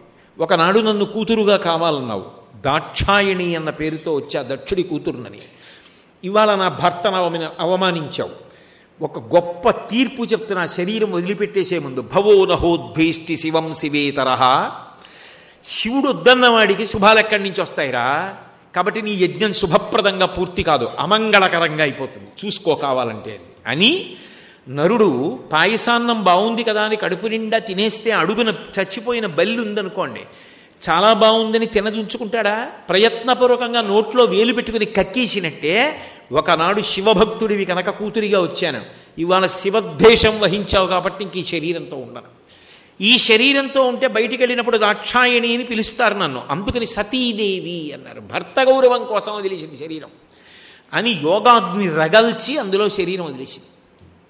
భాస్వచ్యుద్ధి ప్రాపించదన్, అగ్నిశుద్ధి పొందుతాను ఈ శరీరంతోనని వెంటనే యోగాగ్ని యందు శరీరాన్ని వదిలిపెట్టేసింది. ఇది శివుడికి తెలిసింది. తన భార్యను అవమానించారు, ఆమె అది తట్టుకోలేక తన మీద ప్రేమతో శరీరం వదిలిందని రుద్రుడయ్యాడు. శివా విశ్వస్య భేషజీ, శివా రుద్రస్య భేషజీ. రుద్రుడయ్యాడు ఆయన. ప్రశాంతంగా కూర్చున్నవాడు ఒక్కసారి లేచాడు, ఒక తాండవం చేశాడు ఆ కోపంలో. ఆజ్యుండుగ్రుడు నీలకంఠుడివ దైత్యారాతి దష్టోష్టుడై ఆజ్యద్భూరి మృగేంద్ర ఘోషమన భీమ ప్రక్రియన్నవ్వుచున్ విద్యుద్వహ్ని శిఖా సముచ్చయరుచిన్ వెల్గొందు చించెజ్జటన్ సద్యక్రోధముతోడ పూంచి వైచన్ క్షమాచక్ర మధ్యంబునన్. ఒక సింహం ఎలా గర్జిస్తుందో కోపంతో అలా ఒక పెద్ద నవ్వు నవ్వాడు. తాండవం చేసి మెరిసిపోతున్న ఒక జటను ఒక దాన్ని పిరికి అక్కడ ఉన్నటువంటి ఆ సభా మధ్యంలో ఉన్నటువంటి ప్రాంగణంలో కొట్టాడు. కొట్టేటప్పటికి ఆ కోపంలో కొట్టాడేమో, ఆయన రౌద్రంలోంచి ఒక ప్రాణి ఆవిర్భవించింది. అభ్రంలిహాదభ్ర విభ్రమ బ్రభ్రమ కృన్నీల దీర్ఘ శరీరమర ప్రజ్వల జ్వలన దీప్త జ్వాలికా జ్వాల జజ్వల్యమాన కేశములు మెరయ జండ దిగ్వేదండ శుంఠాబదోడ్డండ సహస్రద్యుతిహేతి సంఘమొప్ప వీక్షణత్రయలోక వీక్షణద్యుతిలోక వీక్షణతతిదుర్నిరీక్షమగుచు గ్రకచ కఠిన కరాళ దంష్టలు వెలుంగ ఘనకపాలాస్థిమాలికలు తనరా అఖిలలోక భయంకరుండగుచు వీరభద్రుడు దయించమారట రుద్రుడగుచు. భూమ్యాకాశములు ఏకమైపోయేటట్టుగా ఒక పెద్ద రూపం పుట్టింది. పైన అగ్ని వెలుగుతోందా అన్నట్టుగా వెంట్రుకలు ఎర్రటివి నిలబడున్నాయి. అనేక బాహువులు అనేక ఆయుధాలు ధరించి ముదమార ప్రదక్షిణమాచరించి శంకరుడికి ప్రదక్షిణం చేసి తండ్రి ఆజ్ఞ అన్నాడు. దక్షయజ్ఞ ధ్వంసం చెయ్యి అన్నాడు. నాశనం అయిపోయింది యజ్ఞం. ఆఖరికి దక్షుడి తల తుంచి అవతల పారేసి గొర్రె తల తగిల్చాడు. వెళ్ళి తండ్రి యజ్ఞం ధ్వంసం చేసేశానన్నాడు అని ఆ పట్టుకుని ఏదైతే చేత్తో పట్టుకుని దక్షయజ్ఞంలో అందరినీ కొట్టాడో నెత్తురు మాంసంతో ఉన్నటువంటి ఆ పరిగ పట్టుకెళ్ళి గోదావరి తీరంలో కడిగాడు. ఎక్కడ తన పట్టిసం చేతిలో ఉన్న ఆయుధాన్ని కడిగాడో అదే పట్టిస తీర్థం. అందుకే వీరభద్ర స్వామి దేవాలయం తూర్పుగోదావరి అంతా మురమళ్ళ వీరభద్ర దేవాలయాలు అవన్నీ ఉండడానికి కారణం అదే. ఏకపీఠం మీద మహాకాళితో ఉంటాడు. అప్పుడు శంకరుడే మళ్ళీ ప్రసన్నుడి చేయడం కోసమని కాళీ స్వరూపాన్ని పంపిస్తే ప్రసన్నుడయ్యాడు, కళ్యాణమూర్తి అయ్యాడు. ఆయనే మళ్ళీ శివుడు అవ్వాలి. రుద్రుడై దక్షయజ్ఞ ధ్వంసం చేయించాడు వీరభద్రుణ్ణి. ఎవరు చేయించింది? ఆయనకి కోపం వచ్చేట్టు ఎవరు చేసింది? అమ్మవారే చేసింది. ఇప్పుడు అదే అమ్మవారు మళ్ళీ విశ్వస్య భేషజీ లోకానికి ఉపకారం చేయించాలి. ఎలా చేయించింది? మళ్ళీ వాళ్ళు వెళ్ళి క్షీరసాగర మథనం చేశారు, అమృతం వస్తుంది అనుకుని అందులోంచి హాలాహలం వచ్చింది. ఈసారి హాలాహలం వస్తే అందులో ఎవడు పుచ్చుకోగలడు? కామధేను అంటే పుచ్చుకుంటారు, కల్పవృక్షం అంటే పుచ్చుకుంటారు, ఐరావతం పుచ్చుకుంటారు, ఇవన్నీ పుచ్చుకుంటారు. హాలాహలం వస్తే పుచ్చుకుంటారు. అప్పుడు అమ్మా నాన్న గుర్తొచ్చారు. చిత్రం ఏంటంటే అన్నీ కలిసి వచ్చినప్పుడు వాళ్ళు సంతోషంగా ఉంటారు, ఆపద వచ్చినప్పుడు నాన్నగారు గుర్తొస్తారు. ఇప్పుడు నేను గుర్తొచ్చానరా అనడు పెద్ద ఆయన. అది తండ్రితనం. పిల్లాడికి ఆపద వచ్చిందని రోహిణీ కార్తె రిజర్వేషన్ లేకపోతే తల మీద గుడ్డేసుకుని జనరల్ కంపార్ట్మెంట్లో వెళ్ళిపోతాడు కొడుకు కోసం. ఆ కొడుకు మీద ఉండే ప్రేమ అటువంటిది తండ్రికి. తండ్రిని కొడుకు ధిక్కరిస్తాడేమో, ధిక్కరించకూడదు, కానీ కొడుకుని తండ్రి వదలలేడుగా. ప్రేమ అటువంటిది కదా. అమ్మ అంతే కదా. ఆ క్షీరసాగర మథనం చేసినప్పుడు ఆ పాలవెల్లి లోపల అప్పటికప్పటికి మందరాగము తిరిగన్ చప్పుడు నిండెన జండము చెప్పిడిదే మధుని చెవులు చిందరగొనియన్. ఆ క్షీరసాగరాన్ని చిలుకుతుంటే అందులో ఉంచి హాలాహలం పుట్టింది. అది బయలుదేరి వెళుతుంటే సముద్రాలు ఇంకిపోయాయి, నదులు ఇంకిపోయాయి, అరణ్యాలన్నీ కాలిపోయాయి, పట్టణాలు పల్లెలు అన్నీ బూది కుప్పలైపోయాయి. ఎవరు నిలబడలేక క్షీరసాగర మథనం చేసినటువంటి దేవతలే దీన్ని శివుడు తప్ప ఎవరూ ఆపలేరని శని కైలాసముజొచ్చి శంకరుడి వాసద్వారముంజేరి ఈశుని దవ్వారికులు అడ్డుపడ్డ తలమంచుంజొచ్చి కుయ్యో మొర్రో విను మాలింపుము చిత్తగింపుము దయన్ వీక్షింపుమన్ సంబుజానన ముఖ్యల్ కనిరత్తరక్షణ కళా సంరంభునిన్ శంభునిన్. త్రయోదశి ఇవాళ. త్రయోదశి ప్రదోషం పరమాద్భుతమైనటువంటి ప్రదోషం. త్రయోదశి ప్రదోషంలో నందివాహనారూఢుడైన పార్వతీ పరమేశ్వరులకి పల్లకీ సేవ చేసి దర్శనం చేస్తారు. అటువంటి రోజు సాయంకాలం శివా విశ్వస్య భేషజీ, శివా రుద్రస్య భేషజీ, తదంతర్గతంగా దక్షయజ్ఞ ధ్వంసం, హాలాహల భక్షణం, ఇటువంటి అద్భుతమైనటువంటి లీలలు వినడం చాలు. చెప్పుకోవడం జన్మజన్మాంతర సుకృతం శివానుగ్రహం. కాబట్టి ఇంతమంది పరిగెత్తుకుంటూ శంకరుడి దగ్గరికి వెళ్ళారు. ఈశుని దవ్వారికులడ్డుపడ్డ తలమంచుంజొచ్చి కుయ్యో మొర్రో విను మాలింపుము చిత్తగింపుము దయన్ వీక్షింపుమన్ సంబుజానన ముఖ్యల్ కనిరత్తరక్షణ కళా సంరంభునిన్ శంభునిన్. ఎవరాయనన్నారు? ఆర్తరక్షణ కళా సంరంభుడు అన్నారు. ఆర్తితో పిలిస్తే, ఉన్నాడని నమ్మి పిలిస్తే, ఏమిచ్చాడని చూడట, నేనున్నానని నమ్మి పిలిచాడని ఏదైనా ఇస్తాడట. ఆయన ఇవ్వలేనిది లేదు. అందుకే పటవే నమః అని ఒక నామం. శివుడు ఇవ్వలేనిదన్నది లేదు. శివుణ్ణి నువ్వు అడక్కో, నీకు ఆయన ఇవ్వాలనుకున్న దాంట్లో కోటో వంతు అడగడం నీకు రాదన్నాడు. అంతటి మహానుభావుడు. కాబట్టి ఆయన వెళ్ళి ఈ దేవతలందరూ కైలాసానికి వెడితే అక్కడ ఉన్న ద్వారపాలకుల శూలాలు అడ్డు పెట్టి లోపల పార్వతీదేవితో మాట్లాడుతున్నాడు. వెళ్ళడానికి వీల్లేదంటే బయటే నిలబడి హరహర మహాదేవ శంభో శంకర హాలాహలం వచ్చేస్తోంది, రక్షించాలి, ఆర్తత్రాణపరాయణ చంద్రశేఖర అని పిలుస్తున్నారు. ఆయన పార్వతీదేవితో మాట్లాడుతున్నాడు. ఆయనకి తెలియదు భూత భవిష్యత్ వర్తమాన కాలాలు, ఏమీ తెలియనట్లు వచ్చి ఏమైందన్నాడు. అంటే స్వామి ఒళ్ళు కొవ్వెక్కి వెళ్ళి క్షీరసాగరాన్ని చిలికాం, అమృతత్వాన్ని పొందుదాం, అమృతం తాగేద్దామని. అంతకు ముందు కొన్ని వచ్చాయి, మీరు గుర్తు రాలేదు మాకు. ఇప్పుడు హాలాహలం వచ్చింది, అగ్రతాంబూలం మీకు ఇద్దామని వచ్చాను, నాన్నగారికి ఇచ్చేద్దామని వచ్చాను, పెద్దవారే. అలా ఉంటుంది కుటుంబాల్లో. అయినా తండ్రితనం గొప్పతనం ఏమిటో తెలుసా? హాలాహలం ఏమైనా పుచ్చుకోవడానికి పళ్ళరసమా? ఊళ్ళే కాల్చేస్తోంది. ఈయన హాలాహలం పుచ్చుకోవడానికి వెళ్ళిపోయారంటే పార్వతీదేవి ఏం చేయాలి? అదేడు మీ అసాధ్యం, ఆయన్ని పంపించారా పుచ్చుకోమని, పెద్ద ఆయన్ని. కామధేనువు కల్పవృక్షం అప్పుడు ఆయన గుర్తు రాలేదా మీకు నాన్నగారు అని దెబ్బలాడుతుందేమో పిల్లల్ని. ఎంత ప్రేమో చూడండి ఆ తండ్రితనం అని ఆవిడికి వెళ్ళి నచ్చ చెప్పుకున్నాడు. కంటే జగముల దుఃఖము వింటే జలజనిత విషపు వీడిమి ప్రభువయ్యుండుట ఆత్తుల ఆపద గింటించుట దాన ఫలము దానం కీర్తి మృగాక్షి. పార్వతీ చూసావా, నేను నాన్ననా, నువ్వు అమ్మవా, లోకాలు తలడిల్లిపోతున్నాయి చూసావా, హాలాహలం వచ్చిందిట. వాళ్ళేదో పాపం అమృతం కోసం పిల్లకాయలు క్షీరసాగరం చిలికారు, అమృతం రాలేదు, ముందు హాలాహలం వచ్చింది, అది తరువుకొచ్చేస్తోందిట. వాళ్ళు నన్ను పుచ్చుకొమ్మని వచ్చారు. పార్వతి పరహితము చేయునెవ్వడు పరమహితుండగును భూత పంచకమునకొన్ పరహితమే పరమధర్మము పరహితునకు ఎదురు లేదు పర్వేందుముఖి. పరులకు హితం చేద్దామని ప్రయత్నించేటటువంటి వాడిని పంచభూతములు కాపాడుతుంటాయి. కాబట్టి నాకేమైనా అవుతుందని నువ్వు బెంగ పెట్టుకోకే. శిక్షింతు హాలాహలమును భక్షింతును మధుర సూక్ష్మ ఫలరసము క్రియన్ రక్షింతు ప్రాణికోట్లను వీక్షింపుము నీవు నేడు వికచాబ్జముఖి. అది నన్నేమైనా చేస్తుంది అనుకుంటున్నావా? దాన్ని శిక్షిస్తాను. కిస్మిస్ పండు పట్టుకుని ఇలా నోట్లో పడేసుకున్నట్టు పడేసుకుంటాను, లోకాలని రక్షిస్తాను. వెళ్ళనా అంటే భాగవతంలో వింటున్నాడు పరీక్షిత్తు, శుకబ్రహ్మ చెప్తుంటే. అది మొదటిసారి వినడమైతే ఎవరైనా ఏమంటారు, అదేమిటంటే బాబు మీకెందుకు ఇప్పుడు ఆ హలాహల భక్షణం, అయినా వాళ్ళకి ఇప్పుడు మీరు గుర్తొచ్చారా? కామధేను వస్తే మీరు అక్కర్లా, కల్పవృక్షం వస్తే మీరు అక్కర్లా, ఐరావతం వస్తే అక్కర్లా, వీటికి వేటికి మీరు గుర్తు రాలా.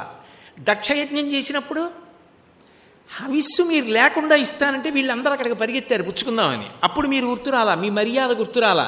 హాలాహలం వస్తే మీరు గుర్తొచ్చారు, తగుదనమ్మా అని మీరు వెళ్ళిపోతున్నారు ఉపకారం చేయడానికి. కాసేపు లోపల కూర్చోండి, ఏమో తెలియదు అనుష్ఠానం చేసుకుంటున్నారు, వస్తారులేండి అని చెప్తాను. హాలాహలం చూసుకుంటుంది వాళ్ళ సంగతి అనొచ్చు ఆవిడ అలా అనలేదు. అమ్మ కదూ, ఎంత కారుణ్యమూర్తి శారదే పార్వతి, అన్ని ఉండవు లోకంలో. అసలు ఆ చూపులు చూడండి, ఏమిటో వెన్నెల కురుస్తున్నట్టు, కారుణ్యామృతాన్ని వచ్చిన వాళ్ళ మీద ప్రోక్షిస్తున్నట్టు. ఎన్నాళ్ళైందిరా నువ్వు వచ్చి, వస్తావని ఎంత ఎదురు చూస్తున్నానో తెలుసా అని ఏమిటో బిడ్డని చూసుకుని తల్లి పొంగిపోయినట్టు. 5 ఏళ్ళయిందండి వీడు విదేశాలు వెళ్ళి, ఇన్నాళ్ళకు వచ్చాడని వాడు వస్తున్నాడంటే ఉడియాలు ఎట్టుకున్నట్టు, అప్పడాలు ఎత్తుకున్నట్టు, కూరలు సిద్ధం చేసుకున్నట్టు, పిండి వంటలు వండుకున్నట్టు. కొడుకు వచ్చేటప్పటికి తనేమైనా కొంచెం అనారోగ్యం కనపడినా అమ్మ అలా ఉన్నామేమిటి అంటాడేమోనని ఎంతో తను సంతోషంగా ఉన్నట్టు, నిజానికి కొడుకు కోసం ఎదురు చూస్తున్నా ఆవిడ ఎంత అమ్మ పిల్లాడి కోసం ఎదురు చూడడంలో ప్రేమ ఎలా ఉంటుందో శారద దగ్గర నిలబడినప్పుడు కాకినాడ నుంచి వచ్చి నాకు అలా ఉంటుంది. అమ్మా ఇన్నాళ్ళయిందమ్మా దుర్మార్గుణ్ణి, చాలా కాలం తర్వాత వచ్చాను, ఏం ప్రేమమ్మా కళ్ళల్లోంచి. కనురెప్ప వేస్తే కొడుకు కాసేపు కనపడ్డని కనురెప్ప వేయకుండా అలా చూస్తున్నావా నన్ను? పిచ్చి తల్లి, నీకు ఎన్ని నమస్కారాలు చేయాలమ్మా నేను నువ్వు ఇచ్చిన శక్తి అమ్మా. ఏదో 4 చోట్ల నీ గురించి చెప్పుకుంటూ తిరుగుతున్నా, ఎక్కడ నిన్ను చూడటం లేదు, ఎక్కడ నువ్వు నన్ను చూడటం లేదు, లేకపోతే ఇవి ఎలా చెప్పుకొస్తున్నా నీ అనుగ్రహం కాక అని ఏదో మనసుని భావించుకొని 6:30 అవుతోంది, బాగుండదు, హరిప్రసాద్ గారి నుంచి ఉన్నారని వచ్చేస్తూ ఉంటాను. అందుకని అమ్మ అమ్మే, అమ్మ అంటే కారుణ్యము, రాశీభూతమైనటువంటి దయ. అరుణాం కరుణాతరంగితాక్షీం ధృత పాశాంకుశ పుష్పబాణ చాపాం. రోజు చదువుతున్నారు కదా ధ్యాన శ్లోకం. రాశీభూతమైన కరుణ అమ్మ నాన్న అంటే. అందుకని ఆవిడంది మీకు ఎలా ఇష్టమైతే అలా చేయండి. తెల్లబోయాడు వింటున్న పరీక్షిత్తు. అదేమిటయా, లోకాలకన్నిటికీ పెద్ద ముత్తైదువా, నమ్మితి నామనంబున సనాతనులైన ఉమామహేశులన్ మిమ్ము పురాణ దంపతుల మీదు భజింతు కదమ్మా, మీటి పెద్దమ్మ దయాంబురాశివి కదమ్మా, హరిన్ పతిచేయుమమ్మ, నిన్ను నమ్మిన వారికెన్నటికి నాశము లేదు కదమ్మ ఈశ్వరి అని రుక్మిణీదేవి చేత స్తుతింపబడిన తల్లి తన మాంగళ్యానికి ఇబ్బంది వస్తుందేమో అని భయపడద్దా? ఎలా వెళ్ళమంది అసలు శంకరుణ్ణి హాలాహల భక్షణానికి? అంటే శుకబ్రహ్మన్నారు, మృంగెడివాడు విభుండని మృంగెడిదియు గరళమనియు మేలని ప్రజకున్మింగమని సర్వమంగళ మంగళసూత్రమ్మునెంతమది నమ్మినదో. లోకాల్లో ఎవరు తన భార్య మెళ్ళలో మంగళసూత్రం కడుతున్నప్పుడైనా మమ జీవన హేతునా అంటాడు. ఈ మాట తల్లితో, తండ్రితో, తోబుట్టువులతో, స్నేహితులతో, బంధువులతో ఎవ్వరితో అనడు. ఎక్కడో దీక్ష తీసుకుని రామాయణం చెప్పుకోవడానికి పోయినా ఈ మధ్య మీ ఆయన కనపట్టలేదు, ఉన్నాడా అని అడగరు. ఆవిడ మెడలో మంగళసూత్రమే గుర్తు, ఆయన ఉన్నాడనడానికి. మమ జీవన హేతునా, నేనున్నానని గుర్తేమిటో తెలుసా? నీ మెడలో మంగళసూత్రమే అంటాడు. ఆ మంగళసూత్రానికి రక్ష ఎవరు? ఆ తల్లి సర్వమంగళ. ఆ తల్లి రక్షిస్తోంది. ఆమె నా భార్య మెడలో మంగళసూత్రాన్ని రక్షిస్తుంటే నేను ఎన్ని ప్రయాణాలు చేసినా ఎక్కడ ఉన్నా నేను కాపాడబడుతున్నాను. ఆ మంగళసూత్రాన్ని సర్వమంగళాదేవత కాపాడుతోంది. ఇక నిద్ర మంచం మించి లేచి కూడా మంచం మించి నిద్రలో లేచానని అశౌచం అనుకోరు. ముందు శతమానాలకి నమస్కారం చేస్తారు. ఏమి భారతీయ స్త్రీ ఔన్నత్యం! ఎంత గొప్ప ఆ స్త్రీలు నిజంగా ఈ దేశంలో.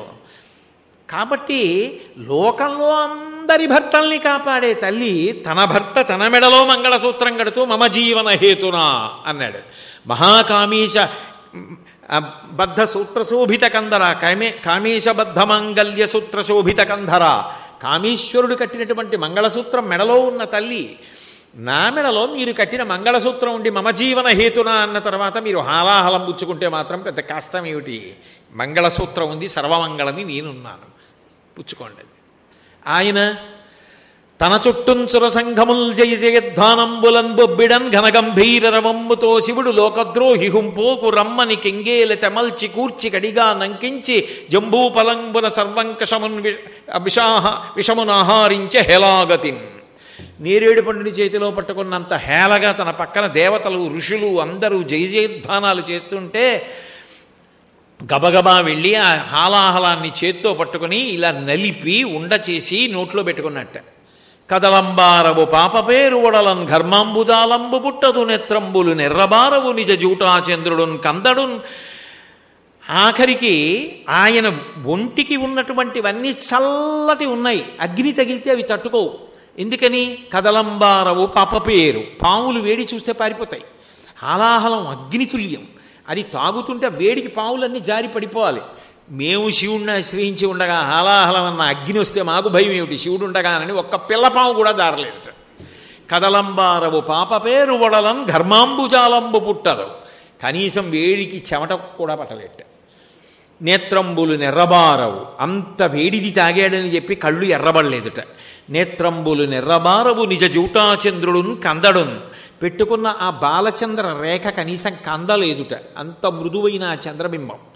నిజ జూటాచంద్రుడున్ కందడున్ వదనాంభోజము వాడదా విషమునాహ్వానించుచో డాయుచో పదిలంబై కడిచేయుచో దిగుచుచో భక్షించుచో మృగుచో. ఎదురెళ్ళినప్పుడు కానీ, పట్టుకున్నప్పుడు కానీ, చేతిలో పెట్టుకున్నప్పుడు కానీ, నలిపినప్పుడు కానీ, ముద్ద చేసినప్పుడు కానీ, నోటి దగ్గర పెట్టినప్పుడు కానీ, మింగినప్పుడు కానీ, కంఠంలో కుదుర్చుకున్నప్పుడు కానీ, కనీసం ముఖంలో చిన్న బడలిక కూడా కనపడలేదు. అలాగే ఉన్నట్ట విచ్చుకున్న తామర పువ్వుల. సర్వసాధారణంగా బాధ పెట్టేవన్నీ కూడా శివుణ్ణి ఆశ్రయించి ఉండగా బాధ పెట్టడం మానేశాయి. హాలాహలం ఏం చేయలేకపోయింది, చంద్రుణ్ణి కానీ పాముల్ని కానీ ఏమీ చేయలేదు. శివుణ్ణి ఆశ్రయించి ఉండగా నన్ను మాత్రం ఇది ఎందుకు బాధ పెడుతుంది, నన్ను కాపాడదు ఆ శివానుగ్రహం? అది ధైర్యం, అది భక్తి, వాడు ఉన్నాడన్న నమ్మకం. కాబట్టి ఆయన పుచ్చుకున్నాడు. ఉదరములో కంబులకును సదనంబకుటెరిగి శివుడు చటుల విషాగ్నిన్ కుదురుకొనే కంఠబిలమున పదిలెంబుగా నిలిపే సూక్ష్మ ఫలరసము క్రియన్. అది కానీ లోపలికి మింగేశాడా అధోలోకాలు పోతాయి, పైకి వదిలేశాడా ఊర్ధ్వలోకాలు పోతాయి. అందుకని మింగాలేదు, బయటకు వదలలేదు, కంఠంలో పెట్టుకుని ఉండిపోయాడు. 2 నిమిషాలు ఉండండి, కిస్మిస్ పండు అలా మింగకుండా బయటకు వదలకుండా ఉండలేము. మన కోసం ఆనాటి నుంచి ఈనాటి వరకు అలాగే ఉండిపోయాడు. ఆ వేడికి ఆ కంఠం, తెల్లటి కంఠం లోకాల కోసం మింగాడు అని చెప్పడం కోసం నల్లగా అయిందిట. గరళకంఠుడు, శ్రీకంఠుడు అని బిరుదొచ్చింది. లోకంలో సాధారణంగా మత్స పడ్డానికి ఒప్పుకోరు ఎవరు. అందులో తెల్లగా ఉన్నవాళ్ళు ముఖం మీద కనపడేటట్టు కంఠం మీద మచ్చ వచ్చిందనుకోండి, గబగబా వైద్యుడి దగ్గరికి పరిగెత్తి ఉంటా, డాక్టర్ గారు ఇక్కడ మచ్చ వచ్చిందండి, తొందరగా పోయేట్టు చూడండి అంటారు. మచ్చ పడ్డానికి ఒప్పుకోరు. అందులో చాలా కీర్తివంతులు కళంకం రావడం ఒప్పుకోరు. ఆయన జీవితంలో ఆయనకో మచ్చ ఉంది అన్నారనుకోండి, ఆయనకి ఏదో అపకీర్తి ఉందని గుర్తు. శంకరుడికో మచ్చ ఉంది, కానీ అది లోకం కోసం తెచ్చుకున్న మచ్చ. అది ఆయన కీర్తికి కారణమైంది, కానీ అది ఆయన అపకీర్తి మాత్రం కాదు. అందుకే శివుడి కంఠం ద్వారా ఓ పాఠం చెప్తుంటాడు, 10 మందికి పనికొచ్చేదైతే పైకొదులు, పనికిరానిదైతే కంఠంలో పెట్టుకో, మాట్లాడద్దు. నువ్వు శివభక్తుడు అయితే నీకు అది అలవాటు కావాలి. ఇతరులను పాడు చేసేది మాట్లాడద్దు, ఇతరులను పాడు చేసేది కంఠంలో పెట్టేసుకో, పైకి అనద్దు. ఎవడేమనుకోని, నీ గురించి తెలియని తెలియకపోయిని, నిన్ను వాడు దూరం చేసుకొని, నువ్వు మాత్రం కంఠంలోనే పెట్టుకుని అవతల వాడి క్షేమాన్ని కోరంతే. నువ్వు శివభక్తుడవైతే అలాగే బతుకంతే. నీకు శివానుగ్రహం కావాలా, లోకంలో వాళ్ళ ప్రేమ కావాలా? ఏది కావాలి? శివానుగ్రహం కావాలంటే అలాగే బతుకు. 10 మందికి చల్లతనాన్ని ఇచ్చే చంద్రవంక అయితే నెత్తి మీద పెట్టుకున్నాడు, గరళాన్నైతే కంఠంలో పెట్టుకున్నాడు. శివుళ్ళ బ్రతకడం అంటే అలా జీవించడం నేర్చుకోమని అర్థం. శివుడు గరళకంఠుడయ్యాడు, శ్రీకంఠుడయ్యాడు. అదే పార్వతీదేవి మళ్ళీ రుద్రుణ్ణి శివుణ్ణి చేసి లోకాల్ని కాపాడడానికి హాలాహలం పుచ్చుకునేటట్టు చేసింది తప్ప, ఒరే చూశారా అప్పుడు మీరు నాన్నగారికి హవిస్సు లేకుండా యజ్ఞం చేశారు, అయినా నాన్నగారు చూశారా అని ఒక్క మాట ఆవిడ అనలేదు. అమ్మా నాన్న అంటే పిల్లల అపరాధాలను తిరిగి చెప్పరు, పిల్లల అపరాధములను మన్నించేస్తారు. క్షమించేస్తే జ్ఞాపకం ఉండదు. నిజంగా నువ్వు క్షమించింది నిజమైతే అపరాధం ఇక నీకు జ్ఞాపకం ఉండకూడదు. నువ్వు క్షమించానని చెప్పి గుర్తుపెట్టుకుంటే నీలో కపటం ఉందని గుర్తు. నువ్వు నిజంగా క్షమిస్తే ఇంకా నీ మనసులో అది ఉండకూడదు, అంతే. ఆ ప్రేమ ఉండాలంతే. ఇంకా అది పార్వతీ పరమేశ్వరుడు అంటే. మనం అమ్మా నాన్న పట్ల ఏం చేస్తాం? కేవలం అపరాధాలే చేస్తాం. అమ్మకి ప్రాణ సమానమైన మంగళసూత్రాన్ని పట్టుకుని చేత్తో లాగుతూ పాలు తాగుతాడు. పాలిస్తున్న అమ్మ గుండెల మీద కాలెత్తి తంతాడు. అమ్మ చేతిని పూల పొట్లం విడిపించినట్టుగా విడిపించి గుండెల మీద తన్నిన అరికాల్ని ముద్దు పెట్టుకుంటుంది. అంతకన్నా అపచారం ఏం చేయాలి? పసిపిల్లాడప్పటి నుంచి అదే అపచారం. నాన్నగారిని తెలియక తాతగారు ఒరేయ్ అని పిలిస్తే పిల్లాడు ఒరేయ్ అంటాడు. నాన్నగారిని పేరు పెట్టి పిలుస్తాడు. అమ్మ పరిగెత్తుకొచ్చి తప్పు, అలా అనకూడదు. తాతగారు అంటారు కొడుకు కాబట్టి, నీకు నాన్నగారు అనాలి అని నేర్పుతుంది. తండ్రి పట్ల అపరాధం చేశాం, తల్లి పట్ల అపరాధం చేశాం, మలమూత్రములను ఎత్తింది. రాముడంతటి వాడన్నాడు అయోధ్యకాండలో. అసలు నా సుప్రతికరం తత్తు, తల్లిదండ్రులు చేసినటువంటి ఉపకారానికి తిరిగి ప్రత్యుపకారం చెయ్యగలనన్నవాడు లోకమునందు ఉండడు, చెయ్యలేరు. మాతా పిత్రాచ యత్కృతం, నీ మలం ఎత్తింది, నీ మూత్రం ఎత్తింది, 100 మందిలో ఉండగా ఆకలితో నువ్వు వేడిస్తే పాలిచ్చింది, తన మర్యాదని కూడా పక్కన పెట్టింది. అమ్మకి నువ్వేమిస్తావు? శంకరాచార్యులు వారు ఒక స్తోత్రం చేశారు అమ్మ మీద, అది చదివితే ఇప్పటికీ నాకు కళ్ళంపడి నీళ్ళు వస్తాయి. అప్పుడప్పుడు మా ఆవిడ అంటూ ఉంటుంది, బాబాయ్ అది తీశారు ఎందుకు ఇప్పుడు, మళ్ళీ మీకు ముక్కు కళ్ళంబట నీళ్ళు వచ్చి తలపోటు వస్తుంది, అది కాసేపు వద్దు, అది చదవకండి అంటుంటుంది. నిజం.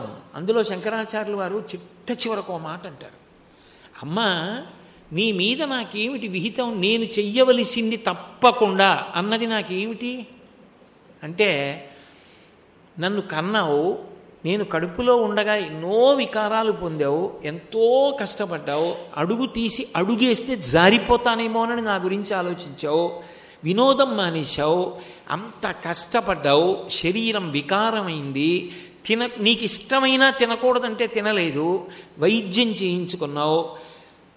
పురుడు అంటే పునర్జన్మ, ఉంటావో తెలియదు, వెళ్ళిపోతావో తెలియదు, నేను వెళ్ళిపోయినా పర్వాలేదు, బిడ్డనిచ్చి వెళ్ళిపోతానని పునర్జన్మకి సిద్ధపడ్డావు.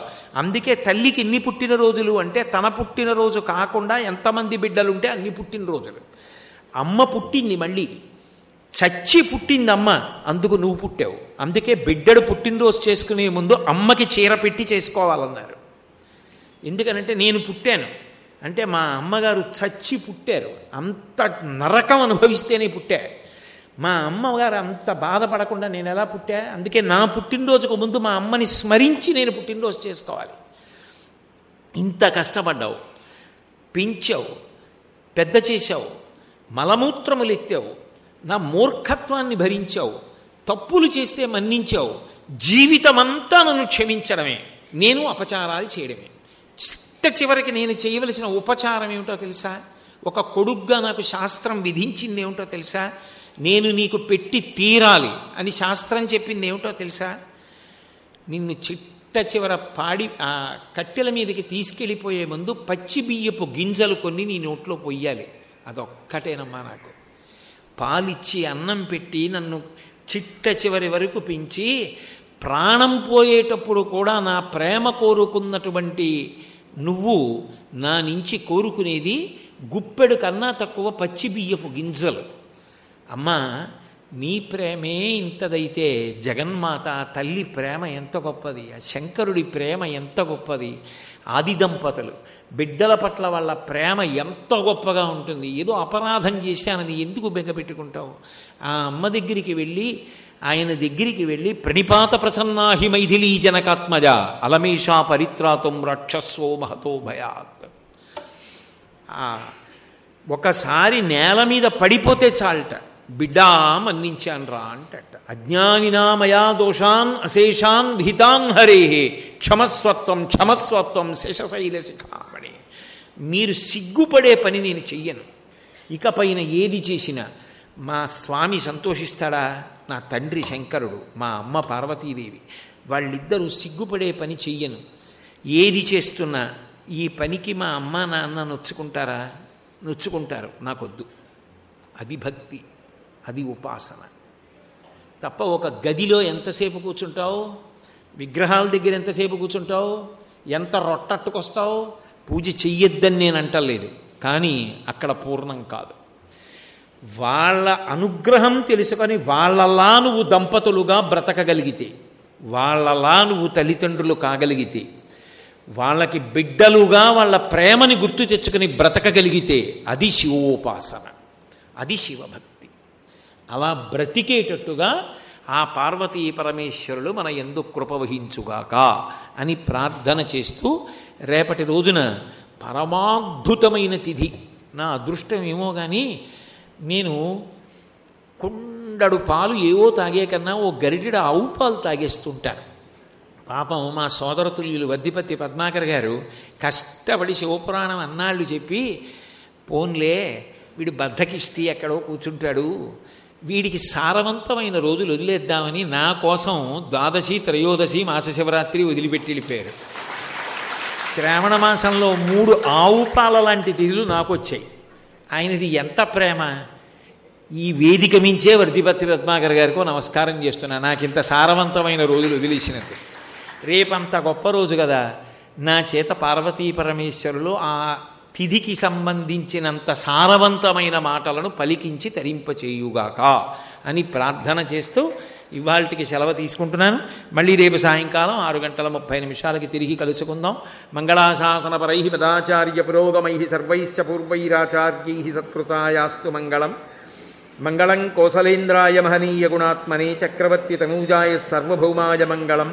ఉమాకాంతాయ కాంతాయ కామితార్థప్రదాయినే శ్రీగిరీశాయ దేవాయ మలినాథాయ మంగళం. సర్వం శ్రీ ఉమామహేశ్వర పరబ్రహ్మార్పణమస్తు. స్వస్తి.